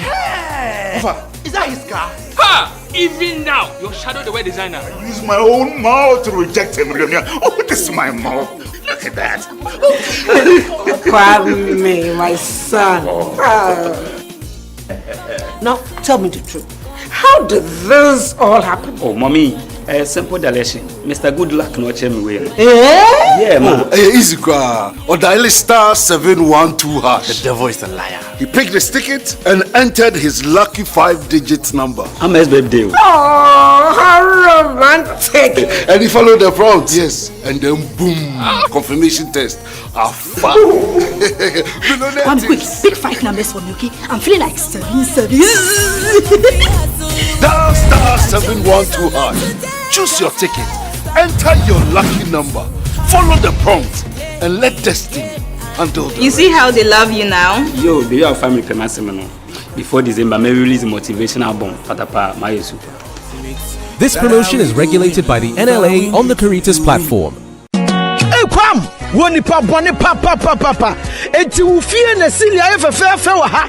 Na me dem de. Me di dua na atwa ko me de. When ye ceiling o. When ye POP ankasa. E ba ne se wo pe. Plasterboard installation, POP cement, POP fiber. And afa se ba ne se ye ceiling papa ma e ye POP ceiling dia. Ene na e ye Anas Boy Enterprise. POP o ye ma wa. Wo dem ju fan air condition wa. Wo da wada.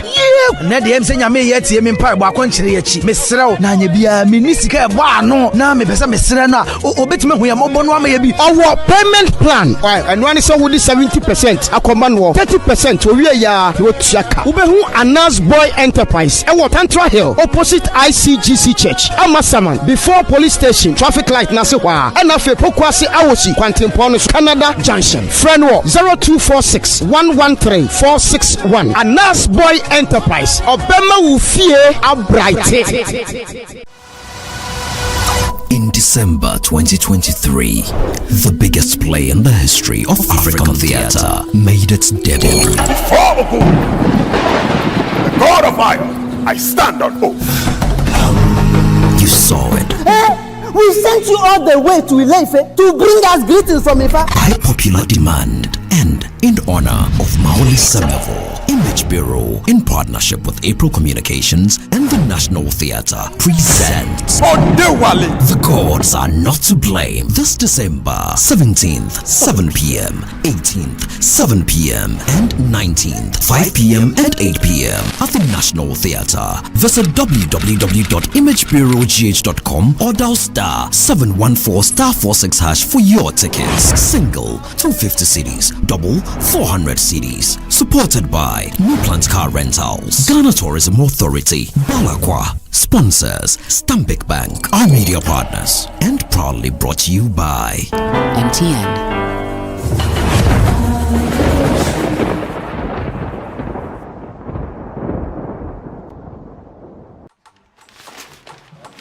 This is AFCON, my friend. Everything is a competition. Everything.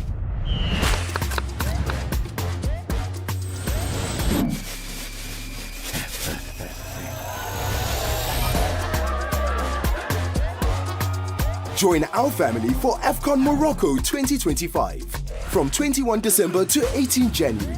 Available on DSTV and GoTV. Get ready, Africa. The African Summit 2025. This summit is where dialogue meets action. Join us on Tuesday 16th to Wednesday 17th December 2025 at the Kempinski Hotel, Gold Coast City, Accra. Theme: Building a New United Africa. Register today at www.theafricansummit.com. Organized by the African Union Economic, Social, and Cultural Council, ECOSOC, the Ministry of Foreign Affairs of Ghana, and the Center for Strategic African Development, CINSADEV. Don't miss this chance to unite voices, ideas, and solutions for a prosperous, integrated Africa. One Africa, one vision, one future.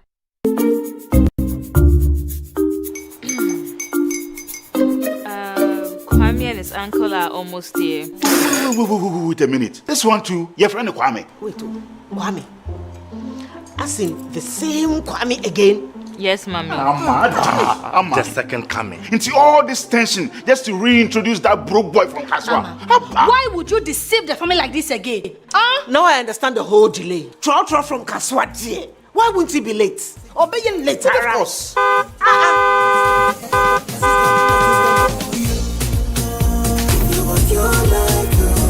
Star 712 hash, star 712 hash. Yeah, you go be the luckiest. Copy from Georgia be luckiest. From not the cause she be luckiest. Yeah, you go be luckiest. Nobody know why you're luckiest. Everybody go be the luckiest. That's Kwame! Send your God the apple boom. If you put it so would the coming of the Son of Man be. Is that his car? Ha! Even now, your shadow the way designer. I use my own mouth to reject him. Oh, this is my mouth. Look at that. Kwame, my son. Now, tell me the truth. How did this all happen? Oh, mommy, a simple direction. Mr. Good Luck no chemi way. Yeah, man. Easy car. Or dial star 712 hash. The devil is a liar. He picked his ticket and entered his lucky 5-digit number. I'm his baby. Oh, how romantic. And he followed the prompts. Yes. And then boom. Confirmation test. One quick, pick 5 numbers for me, okay? I'm feeling like 7. Dial star 712 712 hash. Choose your ticket. Enter your lucky number. Follow the prompts and let destiny handle the You see how they love you now? Yo, do you have family Pemasimeno? Before December, may release a motivational album. Patapa, my super. This promotion is regulated by the NLA on the Caritas platform.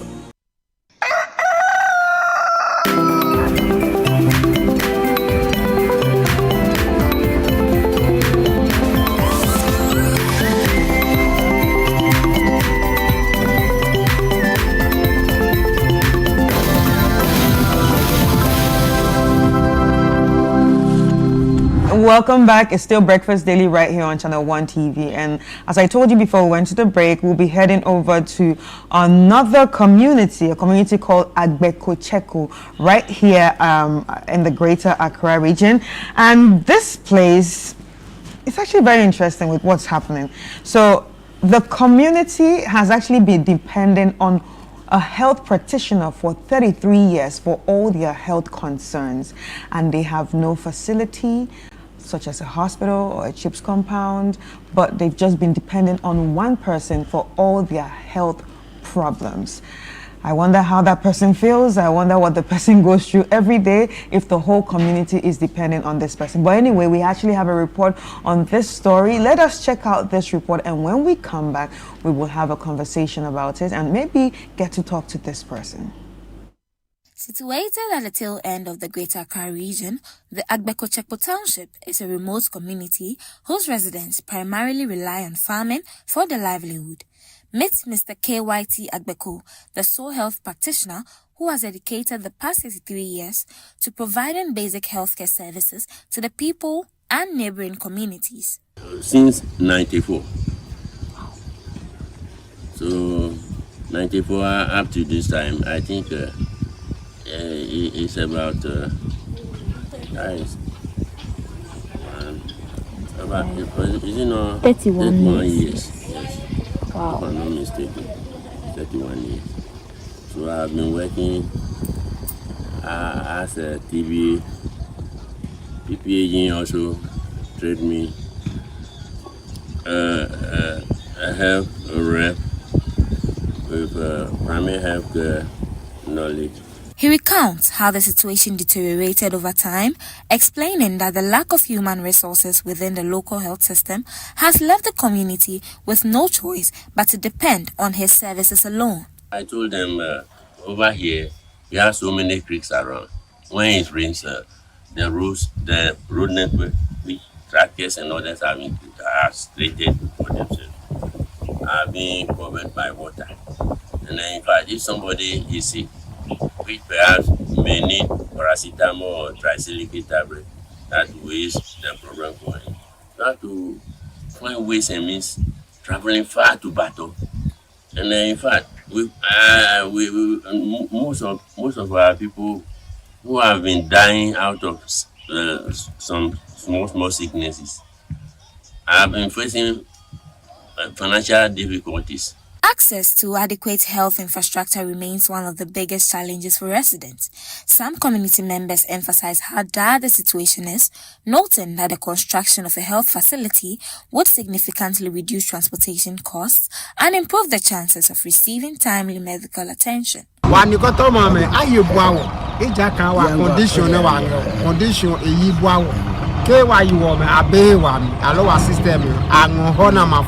Wa feel difficult look was for hospital. Ke here ke about the end of one distance in a very long. Lo wa pa pele for me awawo. Pele transportation ke me simple wow.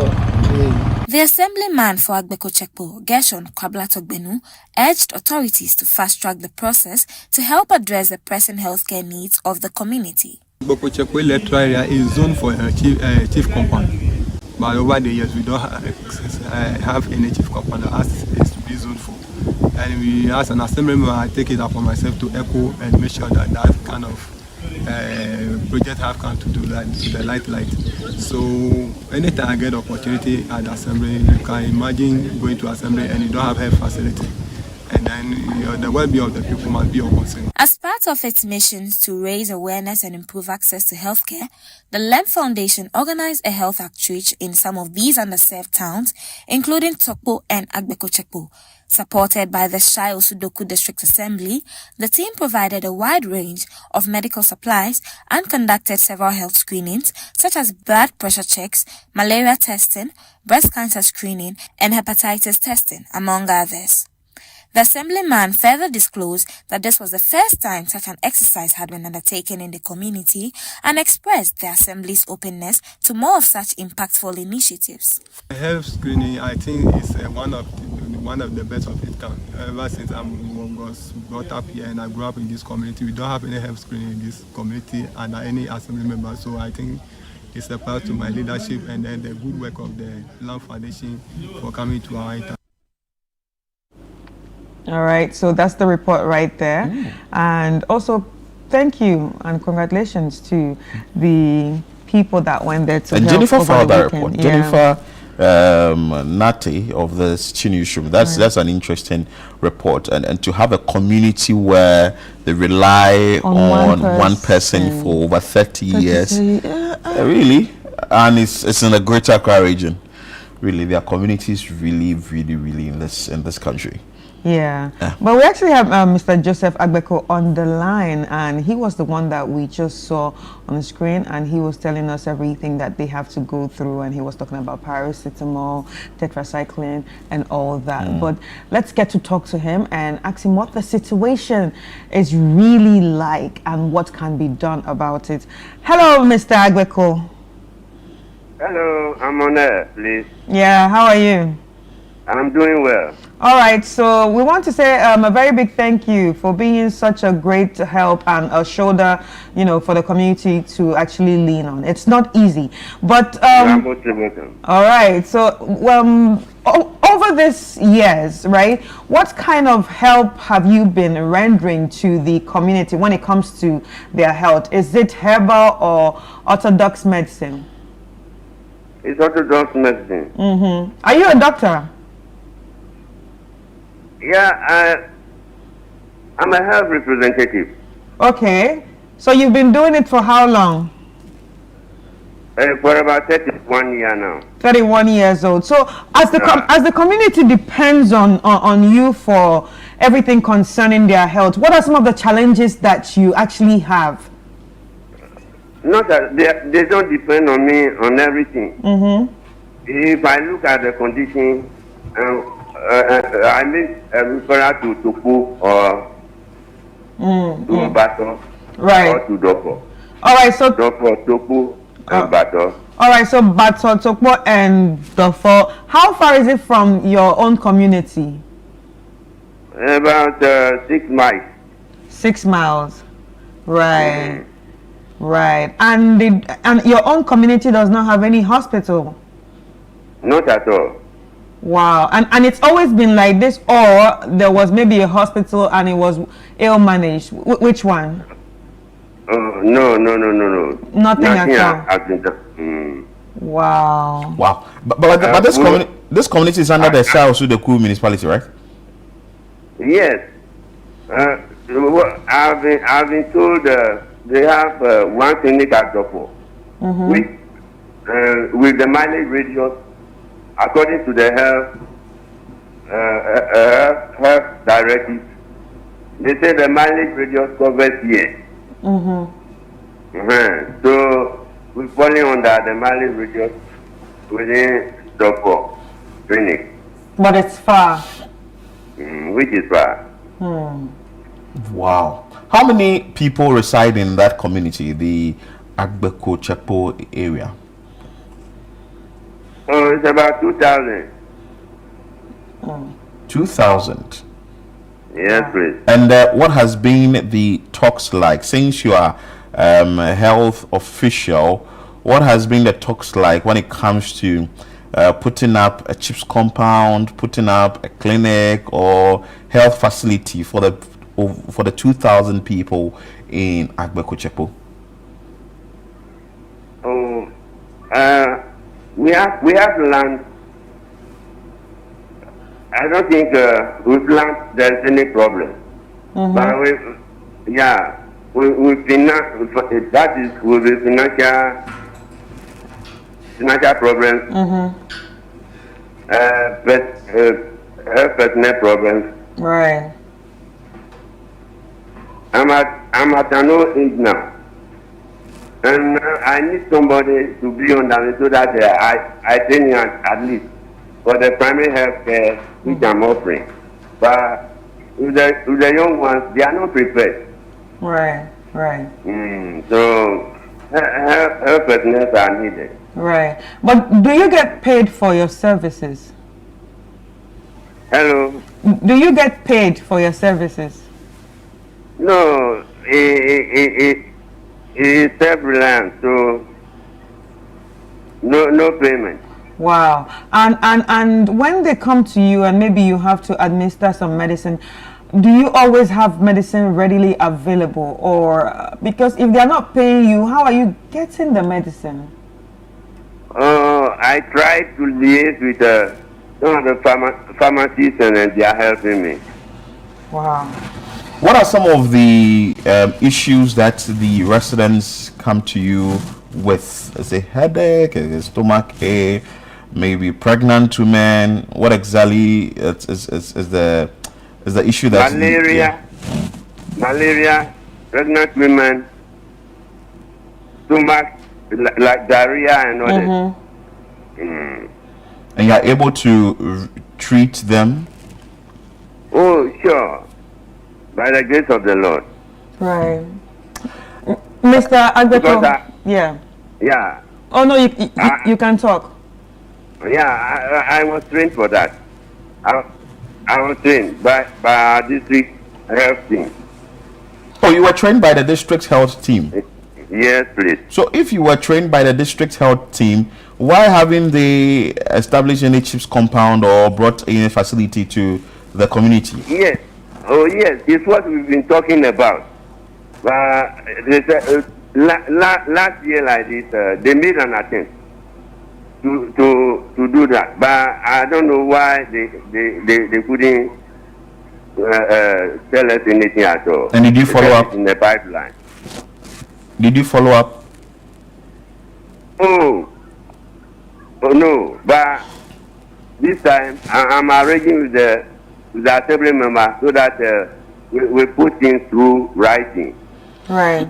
Has your member of parliament, who is the Greater Accra Regional Minister, Linda Akwele-Oklu, been to the community yet? Oh, Linda Oklu matter, in fact, it shouldn't be like political. You will not see her. She only come here once in a while. Come again with that. I didn't hear you. I said that you will not see Oklu. Oh, she doesn't come there. It's only when time is closer to politics before you see her. But has the assembly member tried calling her or maybe dealing with the municipal chief executive for the area in the past to get a health facility in the community? Oh, assembly member has been doing that. But have you also tried asking Linda why she hasn't been to the community? Maybe asking the assembly member why your member of parliament has not come there yet.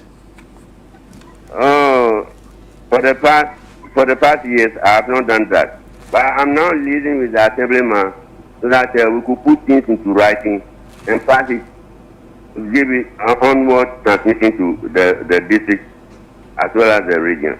All right, Mr. Agbeko, how are you? I'm doing well.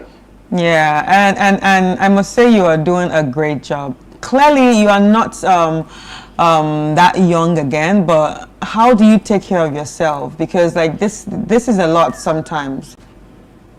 Sure. So how do you take care of yourself? Do you also? I'm sure you also get tired. You also get sick. So how do you take care of yourself? If I have minor cases, then I visit my people at the chief compound Topo But when I see that it's serious, I go to Adan. Right. Adan District Health Center. Right. And your name is Agbeko, and this place is Agbeko Chekpo. Yes. Are you the owner of the town? Was it named after you? It was named after my grandfather. Right. Great. Okay, so let me find out from you. You just made mention that you yourself, you attend some health facilities, some health centers when you are sick. Can't the residents also go to those same places? Oh, come back again. You said that if you are ill or you are sick, you go to some health centers, and you made mention of them. Isn't it prudent that the residents of Agbeko Chekpo will also go to the same place, or is there a challenge when they should go to that particular health facility? Oh no, they also do go. But it's far. Tupu and Dofo, which is far. Yeah. Okay, Mr. Agbeko, thank you so much for your time. Thank you so much, Mr. Agbeko. I think you're really doing a good job. Thank you, and we need more people like you. We appreciate you for all that you are doing. Thank you so much. I like something that he said. He says that he's getting old and that he would want the young train ones people, but there are no people to I train. think that if they can get a CHIPS compound, maybe they should. That will help. It's in a greater courage, at least sort of serving like a first aid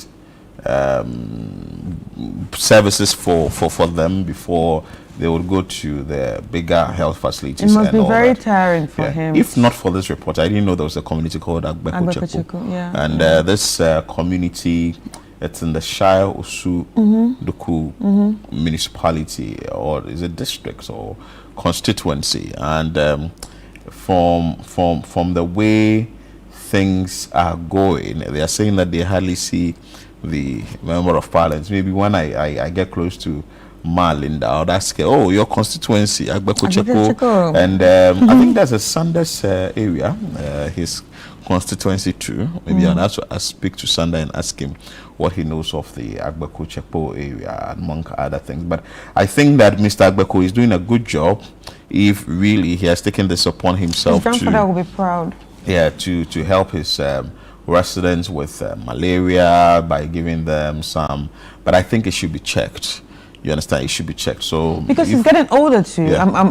We cannot take that away from him, but he's getting older. So if the various authorities are watching, maybe they would want to contact him and see what they can do for him, the community members. And I think not just authorities too. I think any company, anybody that wants to help. If you're thinking of some CSRs, this is a very important cause that you should think of investing into or donating into, because the people out there actually do need help, and one person carrying that on his shoulder, I mean, he's done well. So it's great to help. So we tell the story here to empower the change that is needed in the various communities, and that is why you would want to stay with us here on Channel One TV Breakfast Daily. But for now, let's give you a little breather. Yaba Mills, who is going to sing serenade us as we wait for the next one, which is going to be Situation All-White Party. Prepare yourself for the All-White Party, which will be happening on the 24th of December 2025 at the Good Park. Are you having your whites ready? Enjoy yourself with Yaba Mills.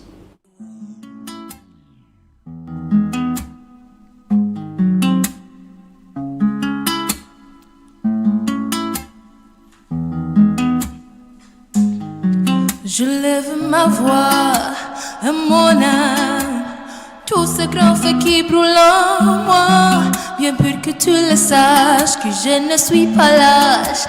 Ton mot sans moi deviendrait sans froid.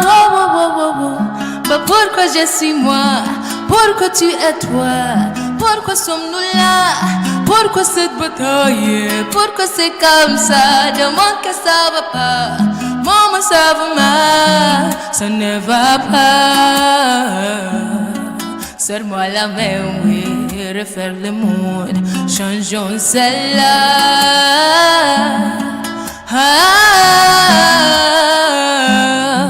Ça ne va pas. Serre-moi la main, oui. Refaire le monde. Changeons celle-là.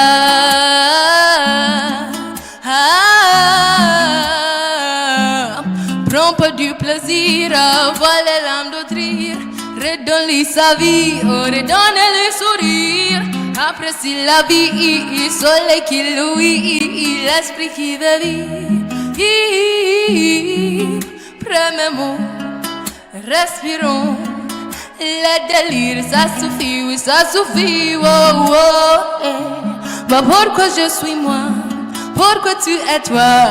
Pourquoi sommes-nous là? Pourquoi cette bataille? Pourquoi c'est comme ça? Dans mon cœur ça va pas. Maman ça va mal. Ça ne va pas. Serre-moi la main, oui. Refaire le monde. Changeons celle-là.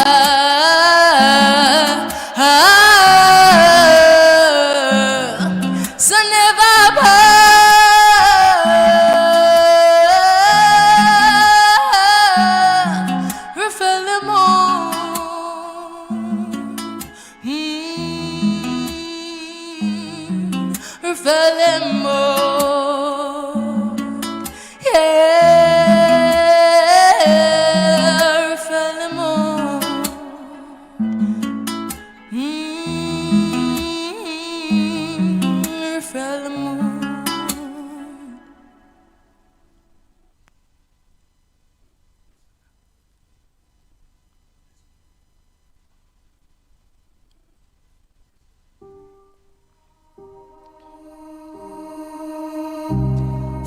Chapter in my life came in with a lot of smiles.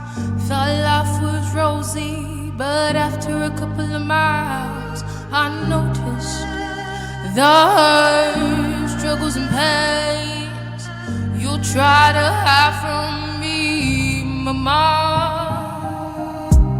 It didn't take too long to become a little wiser. You ought to be written or be the writer. I came to understand that many things where they glitter are not always the things we're gonna make you a winner. A bottle it up, more pain in my bottle. There goes more pain in my bottle. A bottle it up, more pain in my bottle. There goes more pain in my bottle. I'll keep going, going on for you. I'll be running on for you. I'll be singing on for you. I'll keep winning, winning it all for you. 'Cause I know in my soul and my body, from the skies you were watching over me. I'll keep praying to be worthy, holding on to faith and hope. Breaking up the pain, breaking up the struggles, holding up the battles, looking like I'm insane. I'm insane, I'm insane. I bottle it up, more pain in my bottle. There goes more pain in my bottle. I bottle it up, more pain in my bottle.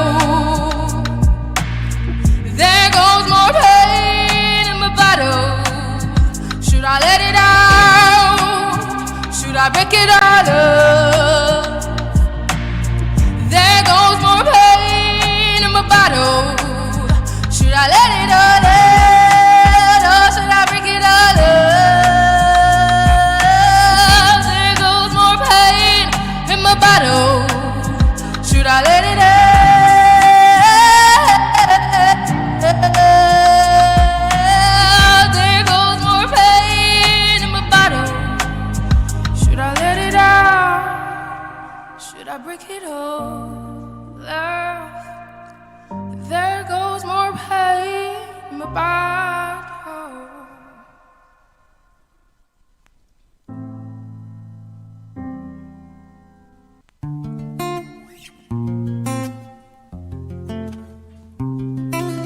was once at the bottom, now I'm here. Was down in the mud when no one cared. Had to fight or I had to face my fears. Wipe my face and forget my tears. I know come from a family where ghetto. I know come from a party without best. I just wanna make it quick, out of stress though. Oh joy, your girl is in distress. Bless my soul, bless my hustle, bless my game, bless my fame. A glass of lemonade, life served me lemons. I squeezed it and turned it into juice. A glass of lemonade, a little ginger, some sugar with ice. I mixed it twice. A glass of lemonade, this is what I made with my life. A glass of lemonade, this is what I made with my life. A glass of lemonade, glass of lemonade, glass of lemonade.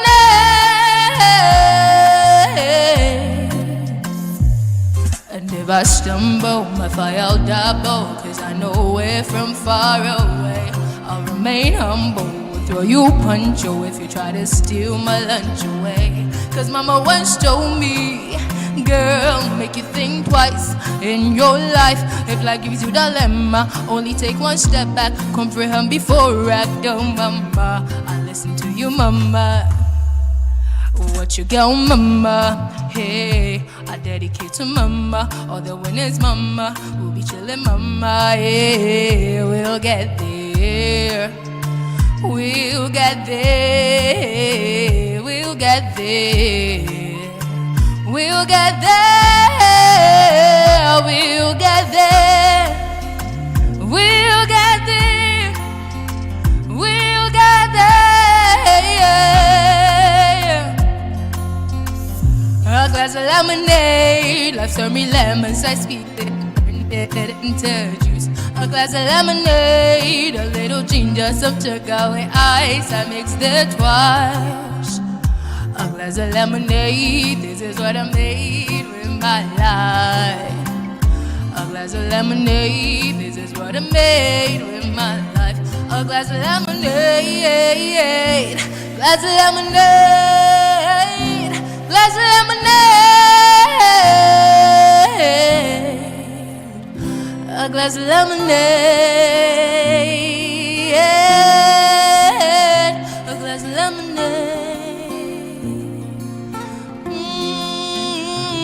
Glass of lemonade, yeah, a glass of lemonade, oh, a glass of lemonade, yeah, a glass of lemonade, yeah, a glass of lemonade, a glass of lemonade.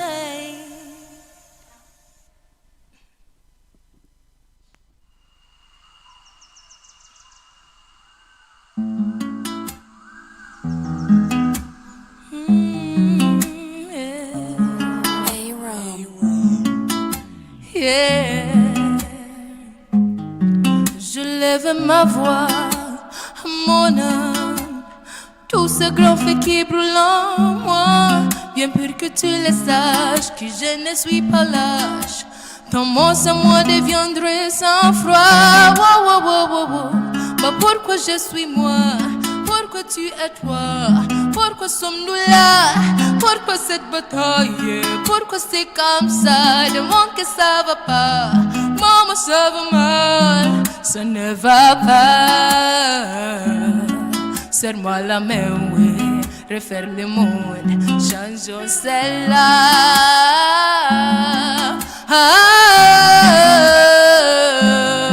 Ça ne va pas. Serre-moi la main, oui, refaire le monde, changeons celle-là.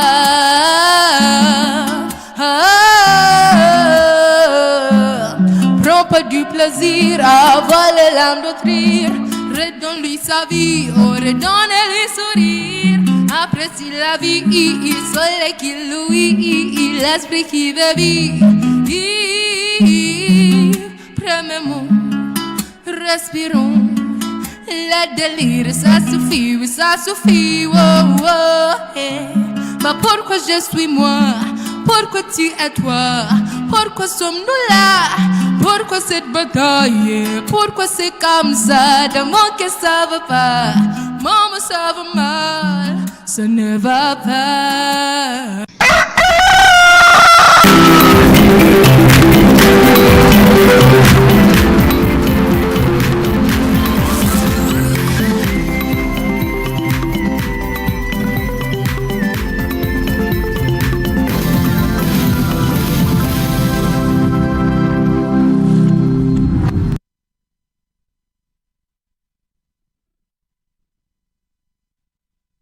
All right, you're welcome back. And that was Yaba Mills serenading us. Now it's time for us to get into our trends. What's trending all over social media? What's everybody talking about? What is keeping them buzzing and busy as usual? Well, today we actually have two topics that are trending on social media, especially in the Ghanaian front. Let me start with the serious one. but actually, it's actually been making waves. Parliament yesterday when the minority had to make their statement, and also the majority was like no on the Pandai issue. So Parliament proceedings were suspended yesterday after an uproar erupted the floor of the House when the minority caucus blocked the majority leader Mahama Yarega from responding to calls for the withdrawal of a letter declaring the Pandai parliamentary seat vacant. It was an interesting one which went into the evening, and also the Speaker of Parliament, Alban Bagbin, was just sort of shocked. Standing there. Is this my Parliament? We have a video to that. Let's bring you the video so that you understand what we are talking about. Speaker, we strongly submit that the letter that was filed to the Electoral Commission was out of place, was unfortunate, and flies in the face of law and procedural justice. We submit strongly to this House that letter must be withdrawn by Parliament forthwith, and we must act and stay consistent with the pronouncements of the chair, for that matter, the Speaker, on this same matter. We in the minority do not agree to the writing of this letter. We make a strong position that letter must be withdrawn forthwith. This decision will not stay. This decision will not stay. As Speaker, we humbly call upon you to instruct the clerk. The clerk must be instructed forthwith to withdraw that letter and act according to law.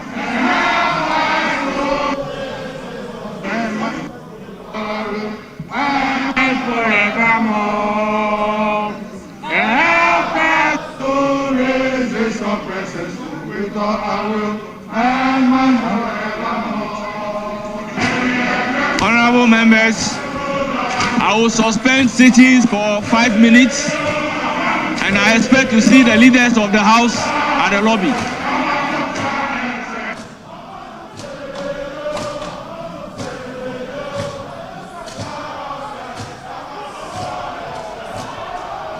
Speaker.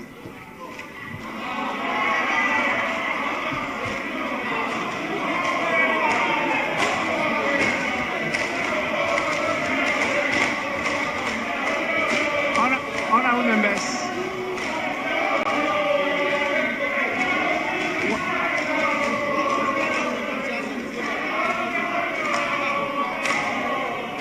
Majority Leader.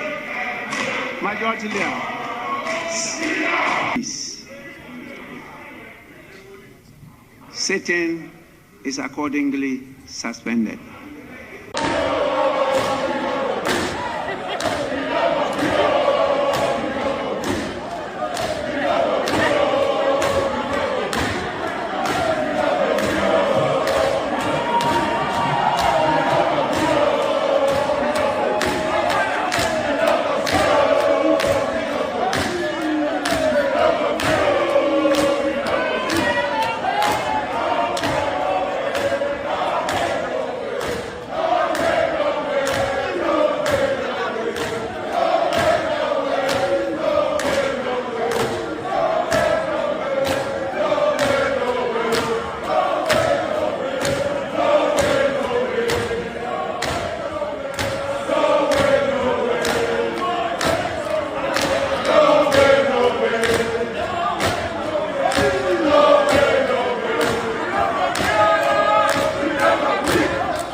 mighty minority.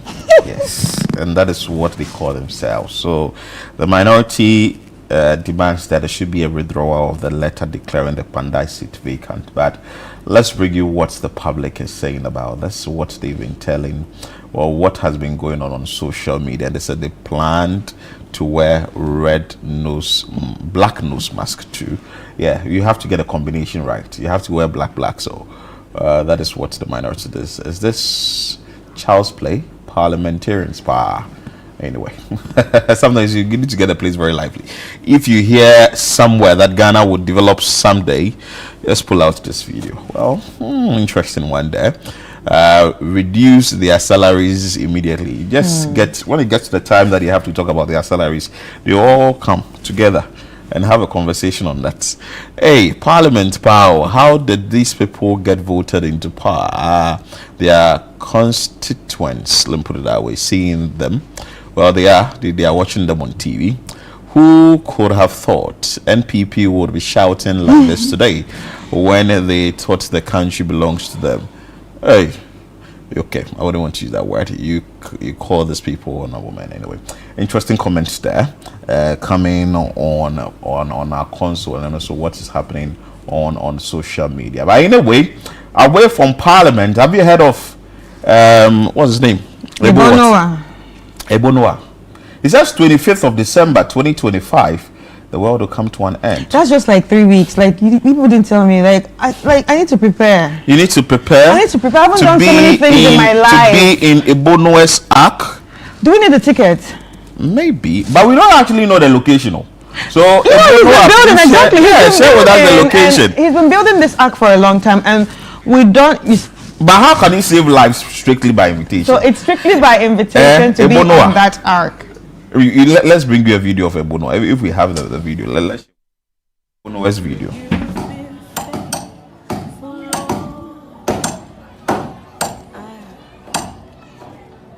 From the ages past, yeah. That is why your name, Oluwa, is forevermore.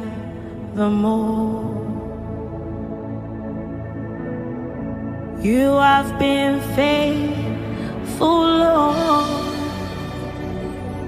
yeah. From the ages past, oh, that is why your name, is forevermore. My biggest problem with this video is who actually put the gospel song behind. Oh no, because Ebonoa is telling us that we have to be. But I understand it's strictly by invitation. And this is located in Takoradi. I don't know if really it's true. We would have to check it out. Oh my God! But that's a lot of wood. That's a lot of good wood. That's a lot of wood. And people are asking. Very good wood. People are really asking how he's been funded, where he's getting the funding from, and all. And that. he's wearing rags. Yeah, Did you see? Yeah. So is that part of the aesthetic? So this guy really feels like he's Noah. Ebonoa, just tell us the truth. Is it a story site or truly the world is coming to an end on the 25th? But they say it's on the 25th. But you know the funny thing. 25th of we'll be at situation. In the morning. Oh, you talk about situation. We'll be here. Where? Be here. 24th was the situation. It's moves into 25th. Yeah, so then we'll be here. So if we'll be here like this, then that rain might start. And if it starts, then we will announce on TV that it has started. Anyway, let's bring you some of the comments on this. People are talking about. So an interesting way to spend Christmas. I'm telling you, we just go on the boat. How they buy or harvest all the lumber, built so fast. And did he have the dream 10 years ago? Exactly. How did he put all that together? A lot of wood. Yeah. And if he knew anything about the Bible, he would know the rainbow was God's promise to everyone on earth and that he would never flood the planet again. Well, you never know. Maybe God spoke to him personally. And you know, somewhere this year, it was like 2 or 3 months ago this year, a South African pastor also told us that the world was going to end. A lot of us waited, and we are still here. It still didn't end. We are still waiting. The world, it will come to an end, but if you think it will come to an end, you will not do what you are planning to do, then... boss said we should pack up our things and then get a ticket. Let's bring you the video of the day.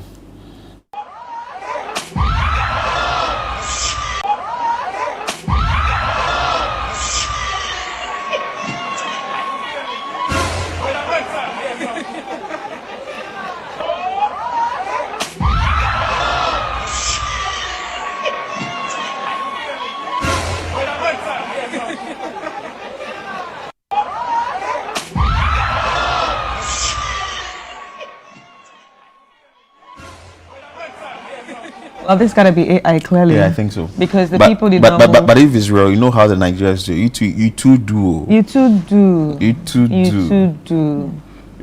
do. But how can you see someone like my size and you want to be coming from the sky, like be dropping like Shatter or? That's the problem. Watching too much of concerts, Hollywood movies. Yeah, and Davido and Chris Brown and all of them. Anyway, the woman was in white. Was an interesting one. Let's bring you what we are going to do on the 24th and 25th, say morning, at the Situational White Party. We'll be back with more after this quick break. This Christmas Eve, skip the ordinary and step into the extraordinary. Welcome to the Situation All White Party 2025, where the music never stops, the energy never drops, and the fun never ends. Celebrating grand style with great music, irresistible food, and an atmosphere that screams good vibes only. Date 24th December 2025. Venue Good Park near the Accra Mall. Time 8 p.m. till late. Dress code, it's an all-white affair. Get ready for electrifying live performances from Kofi Kinata,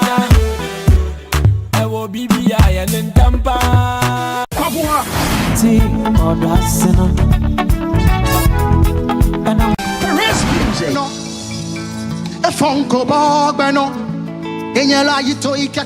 Inchin Chin Band,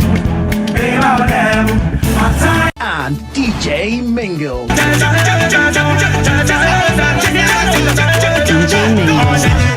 Wear your best all-white fit. Bring your dancing shoes and let's light up the night together. Book your tables now. Call 0205-973-973. It's Christmas Eve. Don't miss it.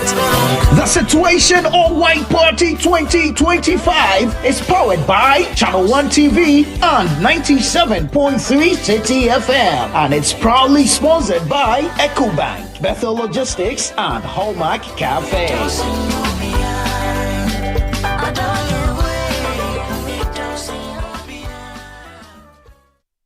All right, and that's a thin piece of what's going to happen at the Situation All White Party. Let me think. Do I have my white already? I like to be a bit stylish, so I think I have the trousers. I'm going to look for the top.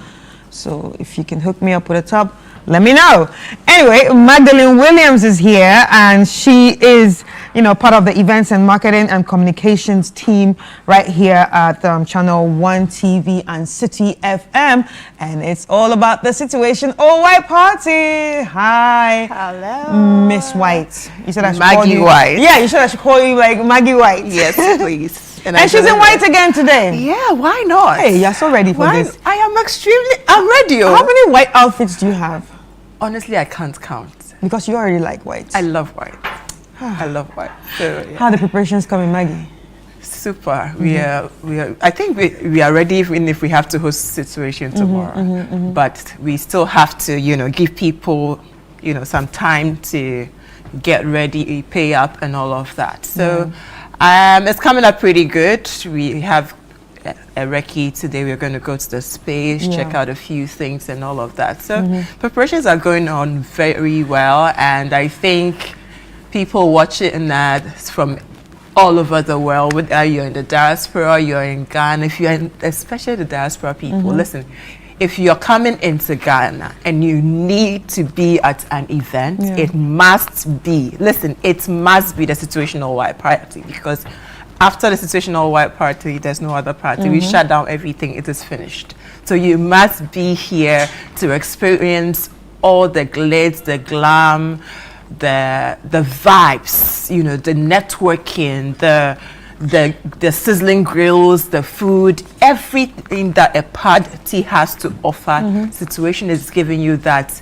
in a 200-fold. So you need to be at this party because this is the only and the official Christmas party in Ghana. Right. Last time you asked for, you know, corporate bodies to call in case they want to have parties on, you know, for the end of the year party and they don't know what to do. But we are ready to put it out there for them. How have the calls been coming? Oh, they've been pretty good. Yeah, the calls have been coming in and they're giving us all the details that we need to know. But today, I think we really need to zoom into the experience that we are going to give them. All right. So tell us about the experience. We know that it's a party. This is not, we know we have musicians, we have artists that are going to pass through the event, but it's not a concert, it's a party. This is the only party where you come and you meet like-minded people, people who are business-minded, people who are entrepreneur-minded, people who are creatively minded in one space. Yeah, so just a mix of every It's just a mix of every, you know, every profession, every vibe. You're getting the entrepreneurs there, you're getting the MDs, the CEOs, you're getting the middle class people, everybody is there. And these are people who are very focused. If you're doing business, they are smart, they are intelligent, they are money conscious, but then they are also very respectful and they love to party. So it's not the place where people are coming to say, oh, I just want to be uptight, sit in my corner. No, everybody's letting their hair down. We are coming to party. And that's why we have all these artists passing through to grace the occasion, to make it more lively and more relaxed. Because you go for concerts and you are seeing them on the stage, they don't even come to you. But at Situation, they are coming to you. They are walking through. They are even passing on the mic to you to sing a line or two. So this is the kind of ambience that we are creating for you. It's going to be all white. It's going to be beautifully lit with beautiful people who are coming in to mingle, to have fun, to network. You may not know where your next business deal is going to come from. You might sign it on a platinum table or a diamond table or a gold table at the Situational White Party. So come and let's party. Come and let's, you know, say thank you to God, because it's been a very long year. So many things have happened, but once you and I are still alive, we need to be grateful, we need to be happy, and then also in showing gratitude to God, we also have to, you know, do some dancing, eating together, you know, networking with other people and all of that. So Situational White Party is the party you must, the word is must, you must be there. So call us, book a table or two, invite your friends, your family. It's a good place to bring your family for a reunion. We all live in Accra, we all live in Ghana, but most of us have not even seen our parents, our siblings, our cousins in a very long time. Book a table or two, bring your family members, come and sit, reflect on how the year has been, reflect on the things that you want to, you know, do in the coming year and all of that, and let's all have fun together, thank God together, dance together, eat and drink all the good things that are going to be provided at the Situational White Party. So we are calling, whether, like you mentioned, the corporate body, whether your corporate body, you have a squad, girls, boys, also schools associations, church friends, just come, call us on these two numbers, 0558 973 973 or 0205 973 973. Speak to our ladies, tell them exactly what you want, and then they'll direct you as to how to pay, what to do, and all of that. So, what about the artists? I'm so excited. So we have a Kwabwa coming. You know, we also have Kofi Kinata. We have the Nchinchin Band. We also have Perez Music. And you know why we need Perez music in the mix. Like, yeah, you and Philip were discussing earlier on. From 25th from 24th into 25th, you know, we need a little worship or praises to enter into that date. So Perez Music is there. We have the Nchinchin Band, who are the carpet band throughout the night, and they're going to bring you all the good vibes. If you know Nchinchin, you know what they can do, and so you don't have to miss any of their performances. We also have some very good DJs in the mix. We have DJ Abeku, who's also going to be on the turntables, and not your regular DJ, DJ Mingle. Nana Obonyompa the first will also be on the turntables doing his thing. So this is a whole vibe. You can call it the party within the party. You can call it the club within the party. It's all vibes together, making it the all-white party, which is Situation All-White Party, happening on 24th night, right at Good Park, which is adjacent the Aqua Mall. Yeah. We open our gates at 8 p.m. prompt. Not anything later than 8 p.m. Yeah. So as we all know, that part of town, it can be a bit chaotic. Yes. And so we are advising all that. And it's 24th. You know how the traffic 24th. Yes. Exactly. So whether you're coming from La Paz, from East Legon, from Spentex, wherever you find yourself coming from, please and please again, make sure you leave home early, maybe an hour or two earlier, so that you can get to the venue on time, so we can all party, because we have a lot of food, a lot of drinks, and now we have Verve Divinay on board as a supporting sponsor. So you know how the whole night is going to, a lot of glitz, a lot of glam, a lot of jamming, and making merry essentially. So Chris, I think this is the only party everybody must attend this Christmas. All right. Any final words to?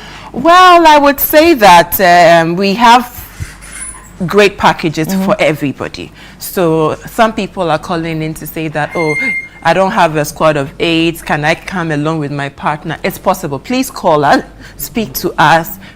We have a package for everybody. We will add you on to another team, and then you fill up a table, and you can also come and enjoy yourselves at the Situation All-White Party. So we have different packages: the platinum, the diamond, and the gold. And we have both alcoholic and non-alcoholic. So we've sort of sorted everybody out. Whether you love curated, it's well everybody to exactly enjoy. Don't say it because I don't drink alcohol, I don't want to come. Don't worry, we have a package. Just call us, we'll take you through it, and then you can come with your friends, with your family members, with your church buddies, with your fit club, your golf club, tennis, even the WhatsApp group. The WhatsApp groups, SS, university, everybody, please come, call us, and we promise you nothing but the best on the 24th night of December. Right. Yes. Thank you so much. Thank you so much. Thank you. But I would like to say a very big thank you to our sponsors. So we have EcoBank. Thank you so much. Bethel Logistics. We have Hallmark Cafe, and we are being supported also by Oswald Investments Limited, and finally by Verve Divinay. Yeah. So there you have it. It's going to be an exciting night. You definitely do not want to miss this. And this is a very good way to network, let your hair loose, and say thank you to God at the same time. And so anyway, we've been speaking to Magdalene Williams, and she's part of the events marketing and communication executive team right here on Channel 1 TV and City FM. Oh, Nana is joining us. Hello. Hi. And I forgot to even mention Nana. You know, you don't have to mention. No, because you are. You are the. I'm the news guy. No. So I came with news. Tell us. What's happening? The Supreme Court has been busy this morning. Cases involving Nana Piamensa, also known as NAM1. NAM1, and then the former Signals Bureau boss, Dubois. So we're going to the Supreme Court area.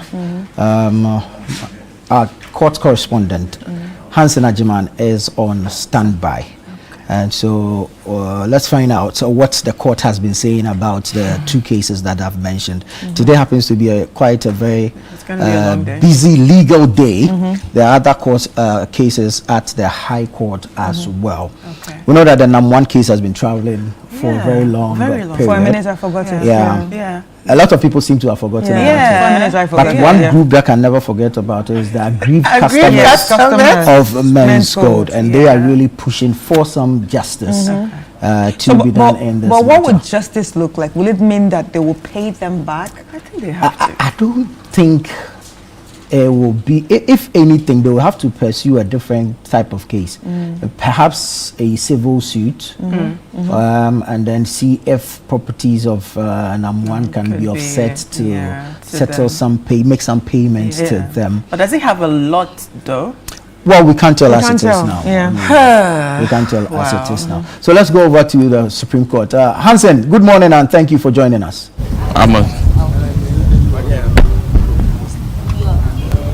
Hansen, yes, can you bring us up to speed regarding what the court has been saying this morning? Yes, Nana. So the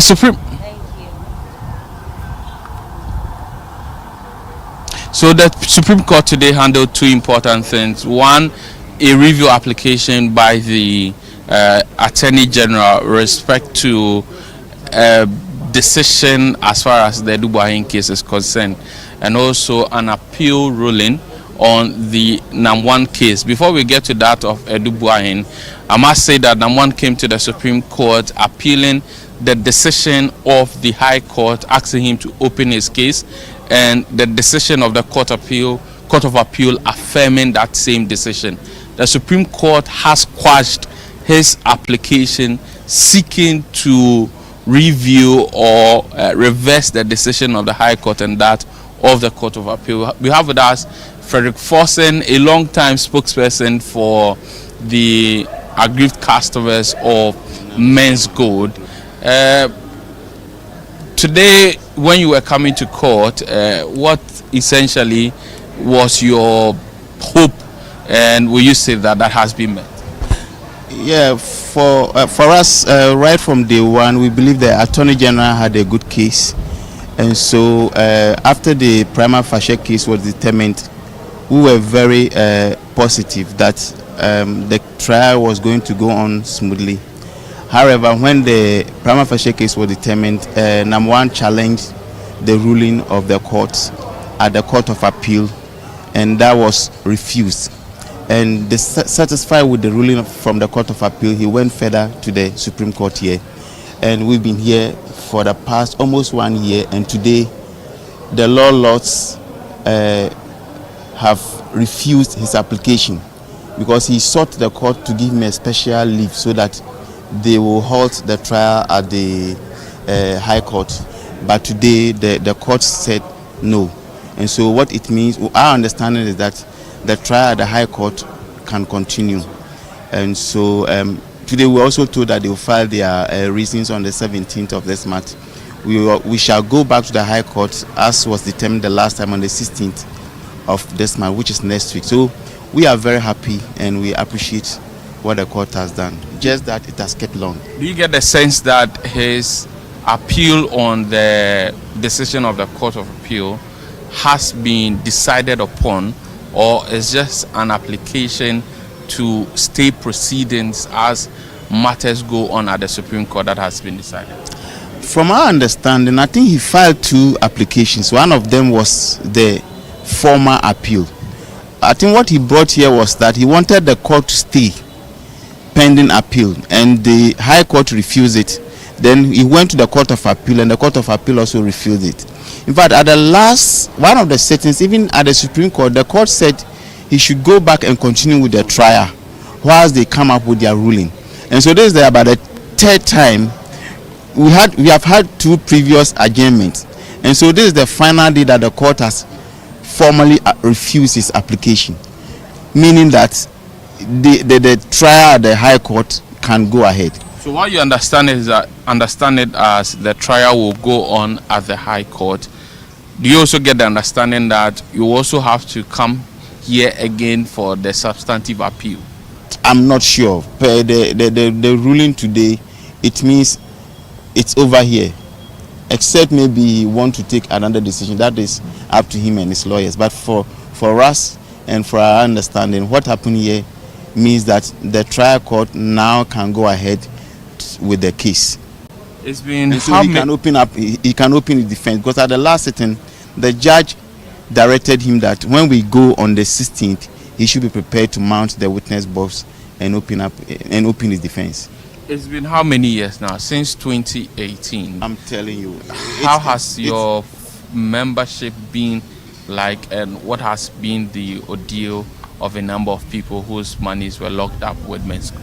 We have gone through a lot, Hanson. It's almost 8 years now, 7 years. I have spent 7 productive years of my lifetime fighting this cause as the leader and the convener of this group. And we have buried more than 244 members. And on the issue of the situation, the condition of our customers, we are even tired of discussing them. Debt, harassment, adversity, poverty, broken homes, shattered dreams, destroyed businesses, and the rest of them. So it's not been easy. All that we are looking up to is that the trial should speed up. I remember when we started, before the prima facie case was determined, we were almost going on a daily basis. And so we pray the courts that now that the Supreme Court has given the go-ahead, we should resume that daily trial, so that at least we can come to some finality. Because even this, the case moved to the High Court in 2023. And here we are in 2025, the year is almost dying. So we would pray, we want to use these platforms to pray that the court will resume that daily trial, so that we shall have some finality and conclusions to this matter, because people are really suffering. I know you've also been pushing on the side of government to come to your aid with respect to what they usually do for the banks, to at least come and pay the investors whose money have been locked up in Men's Good. How far have your negotiations with government gone? Yes, the last time in July, there was a meeting chaired by His Excellency the President himself, and we have also met the Attorney General. Now, what is at stake is we are waiting for the appointment of a receiver, and when that one is done, at least it will make the assurance double sure that government is committed. Whilst at that, we have also appealed to the government to consider sort of a bailout for us while the trial is going on. So we are looking forward for some of these things. Today I just had a short chat with the Deputy Attorney General, and then we expect to go further with other discussions to see how quickly the receiver will be appointed, because that will mark the official acceptance or acknowledgement of the government of the issues involved in the Men's Good customers. So when next are you to go to the High Court? On the 16th of December, which is next week, we are going back to the High Court at 9:30 a.m. So thank you very much. That is Frederick Forson. He is spokesperson for the Men's Good customers. He says that the ruling from the Supreme Court today paves the way for trial to continue at the High Court, where Nana Appiah-Mensah, also known as Nam1, is expected to open his defense. The case relates to an order by the Securities and Exchange Commission in 2018 to order a closure of Men's Good Ghana Limited. A number of customers who had deposited money with Men's Good Ghana Limited in the form of purchasing gold from a sister company of Men's Good Ghana Limited had their thousands of Ghana cedis in investments locked up, and from 2018 till date, most of them have not been able to retrieve their investments. There have been a series of protests and petitions, and they've also followed keenly with the criminal trial, hoping that at least some justice will be done to them, and they are asking the government to come in their aid to appoint a receivership for Men's Code Ghana Limited, so that at the end of the day they can be paid their dividends, as they describe it, as well as their investments that have been locked up in Men's Code Ghana Limited.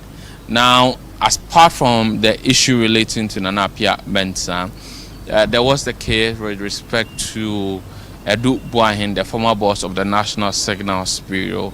If you would remember, Edu Boahen, together with his wife, have been on trial for alleged acts of causing financial loss to the state, stealing and using public office for profit, as well as money laundering. The case has been ongoing at the High Court, where they are still within the case management conference process, where the state is disclosing to the accused persons documents and potential evidence that will be relied upon in prosecuting the matter. At the High Court, the lawyers for Edu Boahen and his wife, led by Samuel Atachian, applied to the court for further disclosures to say that apart from the documents that had been supplied to them by the prosecution, there are certain other documents that they would need to make their defense. The High Court denied that plea. Based on that, they appealed, and also they came to the Court of Appeal arguing that the judge presiding over that matter has shown some form of bias and should be prohibited. And as part of the Supreme Court pronouncing on that application, the Supreme Court dismissed their application, asking for the judge to be prohibited from further considering the matter. But the Supreme Court went on further to make a pronouncement on what disclosures or what law should govern further disclosures. The judicial system uses what is called the practice direction from the Chief Justice, and in this practice direction, it is given that to justify further disclosures, the matters you are asking for must be in the possession of the prosecution, here that is the Aegis Department, and also must be relevant. The Supreme Court, in addressing the issues as brought to it by the accused person, that is Kwabena Edu Boahen and his wife, indicated that the matter of relevance cannot be considered at pre-trial stage, and relevance relates to the probative value of a certain material fact and how it would yield the court in deciding a matter. And so if any court is deciding on the issue as far as further disclosures is concerned, it should be materials that are in the possession of the Attorney General's Department, that is the prosecution, which are material or in connection with the case at hand. The Office of the Attorney General, having reviewed the ruling of the Supreme Court, and according to the Deputy Attorney General, upon consultation with various stakeholders in the security and investigative space, they felt that that lower burden of, or their understanding was that the ruling of the court created a lower burden where accused persons and their lawyers will only have to show that a matter or a material is in possession of the prosecution for further disclosures to be allowed. In their view, that is not good for Ghana's criminal jurisprudence, and so they invoked the review jurisdiction of the Supreme Court, asking the Supreme Court to review its decision and restate in the practice direction that to prove or to make a case for further disclosures, then you need to prove that the materials are in the hands of the prosecution and also relevant. Atachian disagreed with them, noting that the burden to even invoke the review jurisdiction of the Supreme Court have not been met in this particular instance, and as a result of that, the case should be dismissed. The Supreme Court, upon listening to the parties, set January 14, 2026 to deliver its ruling on the matter. Very well, Hansen. So did we see Adubuahin in court himself? Were his lawyers present in this matter? Atachia, was he there himself? And regarding this matter, then it will have no business to do with the initial accused person who is now going to be to testify for the prosecution.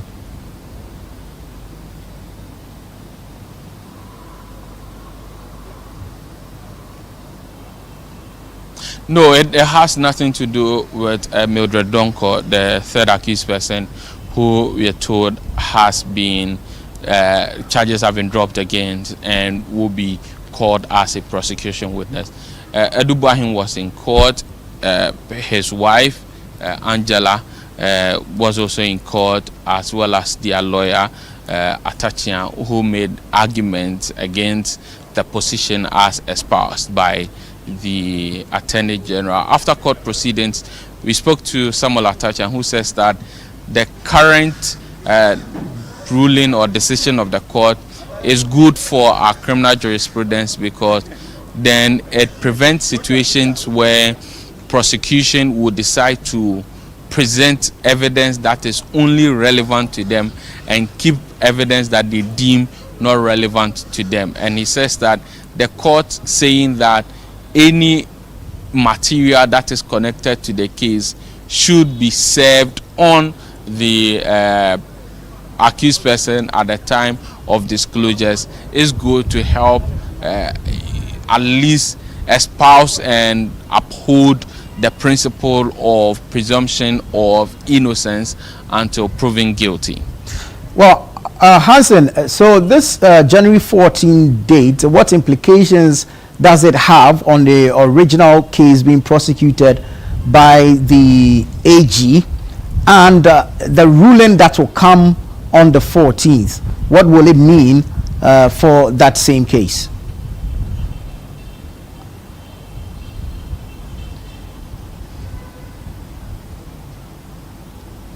Well, this is more a matter of enriching Ghana's constitutional jurisprudence and also setting a pathway for future cases.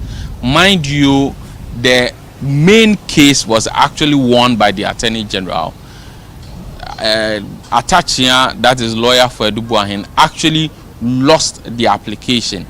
But the Attorney General says, in respect of the criminal jurisprudence of Ghana, even though the Office of the Attorney General won the application at the Supreme Court, it's important that they apply for the review jurisdiction of the Supreme Court to partially review that aspect.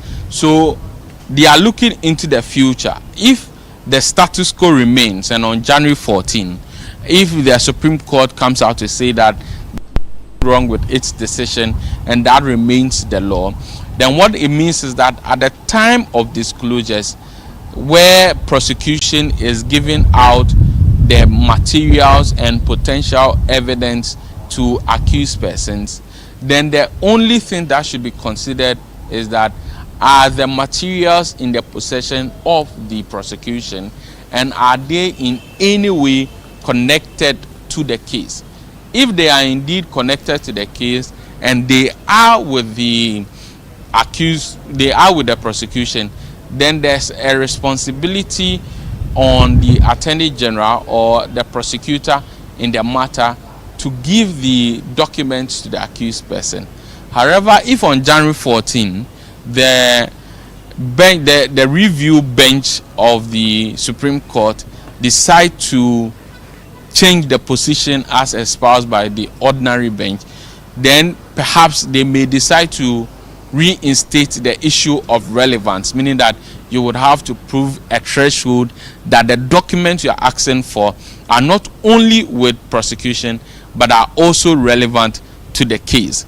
The Attorney General's Department, represented by the Deputy Attorney General, argued also that even if it is not relevance, there should be some adjective or phrase that increases the threshold beyond just the material in the possession with the accused, with the prosecution, to something that would be of relevant fact or of relevance to the case in question. And he argues that at this point there should be a distinction between relevance in the technical sense and relevance in the ordinary sense.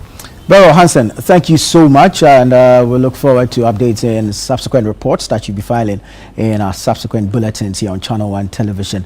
Hansen Ajiman is our court correspondent, bringing us up to speed regarding two separate cases, one involving Nanapia Mensah, also known as NAM1, and a review application he sought at the Supreme Court, which application we understand has been quashed, and so the High Court case can't continue. The second one had to do with also a review application by the former Signals Bureau boss, Kwabena Adu-Boahen. We understand ruling will be given on January the 14th, and so we are waiting to see the outcome of that. So, Chris, yeah, forgive me for invading your space, but this is the news I came with.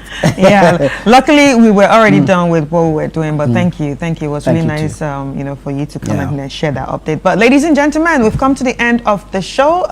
Breakfast Daily, but of course the TV channel is still running, so keep watching Channel 1 TV, and thank you for watching Breakfast Daily, which Nana 24 started, and of course you met Philip, who was also part of the show. And my name is Chris Carter. See you guys. Some baller somewhere. Yeah. But guys, see you tomorrow for a new episode right here on Channel 1 TV, and keep watching. Thank you.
This gas platform is located above the reef where we've always fished. The place is called Shatara and is a restricted area for fishermen.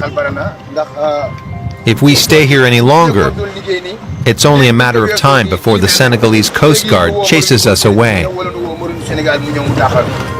Africa has gas. The continent's gas reserves are almost as large as America's. Europe needs gas. Russia's invasion of Ukraine marked a turning point.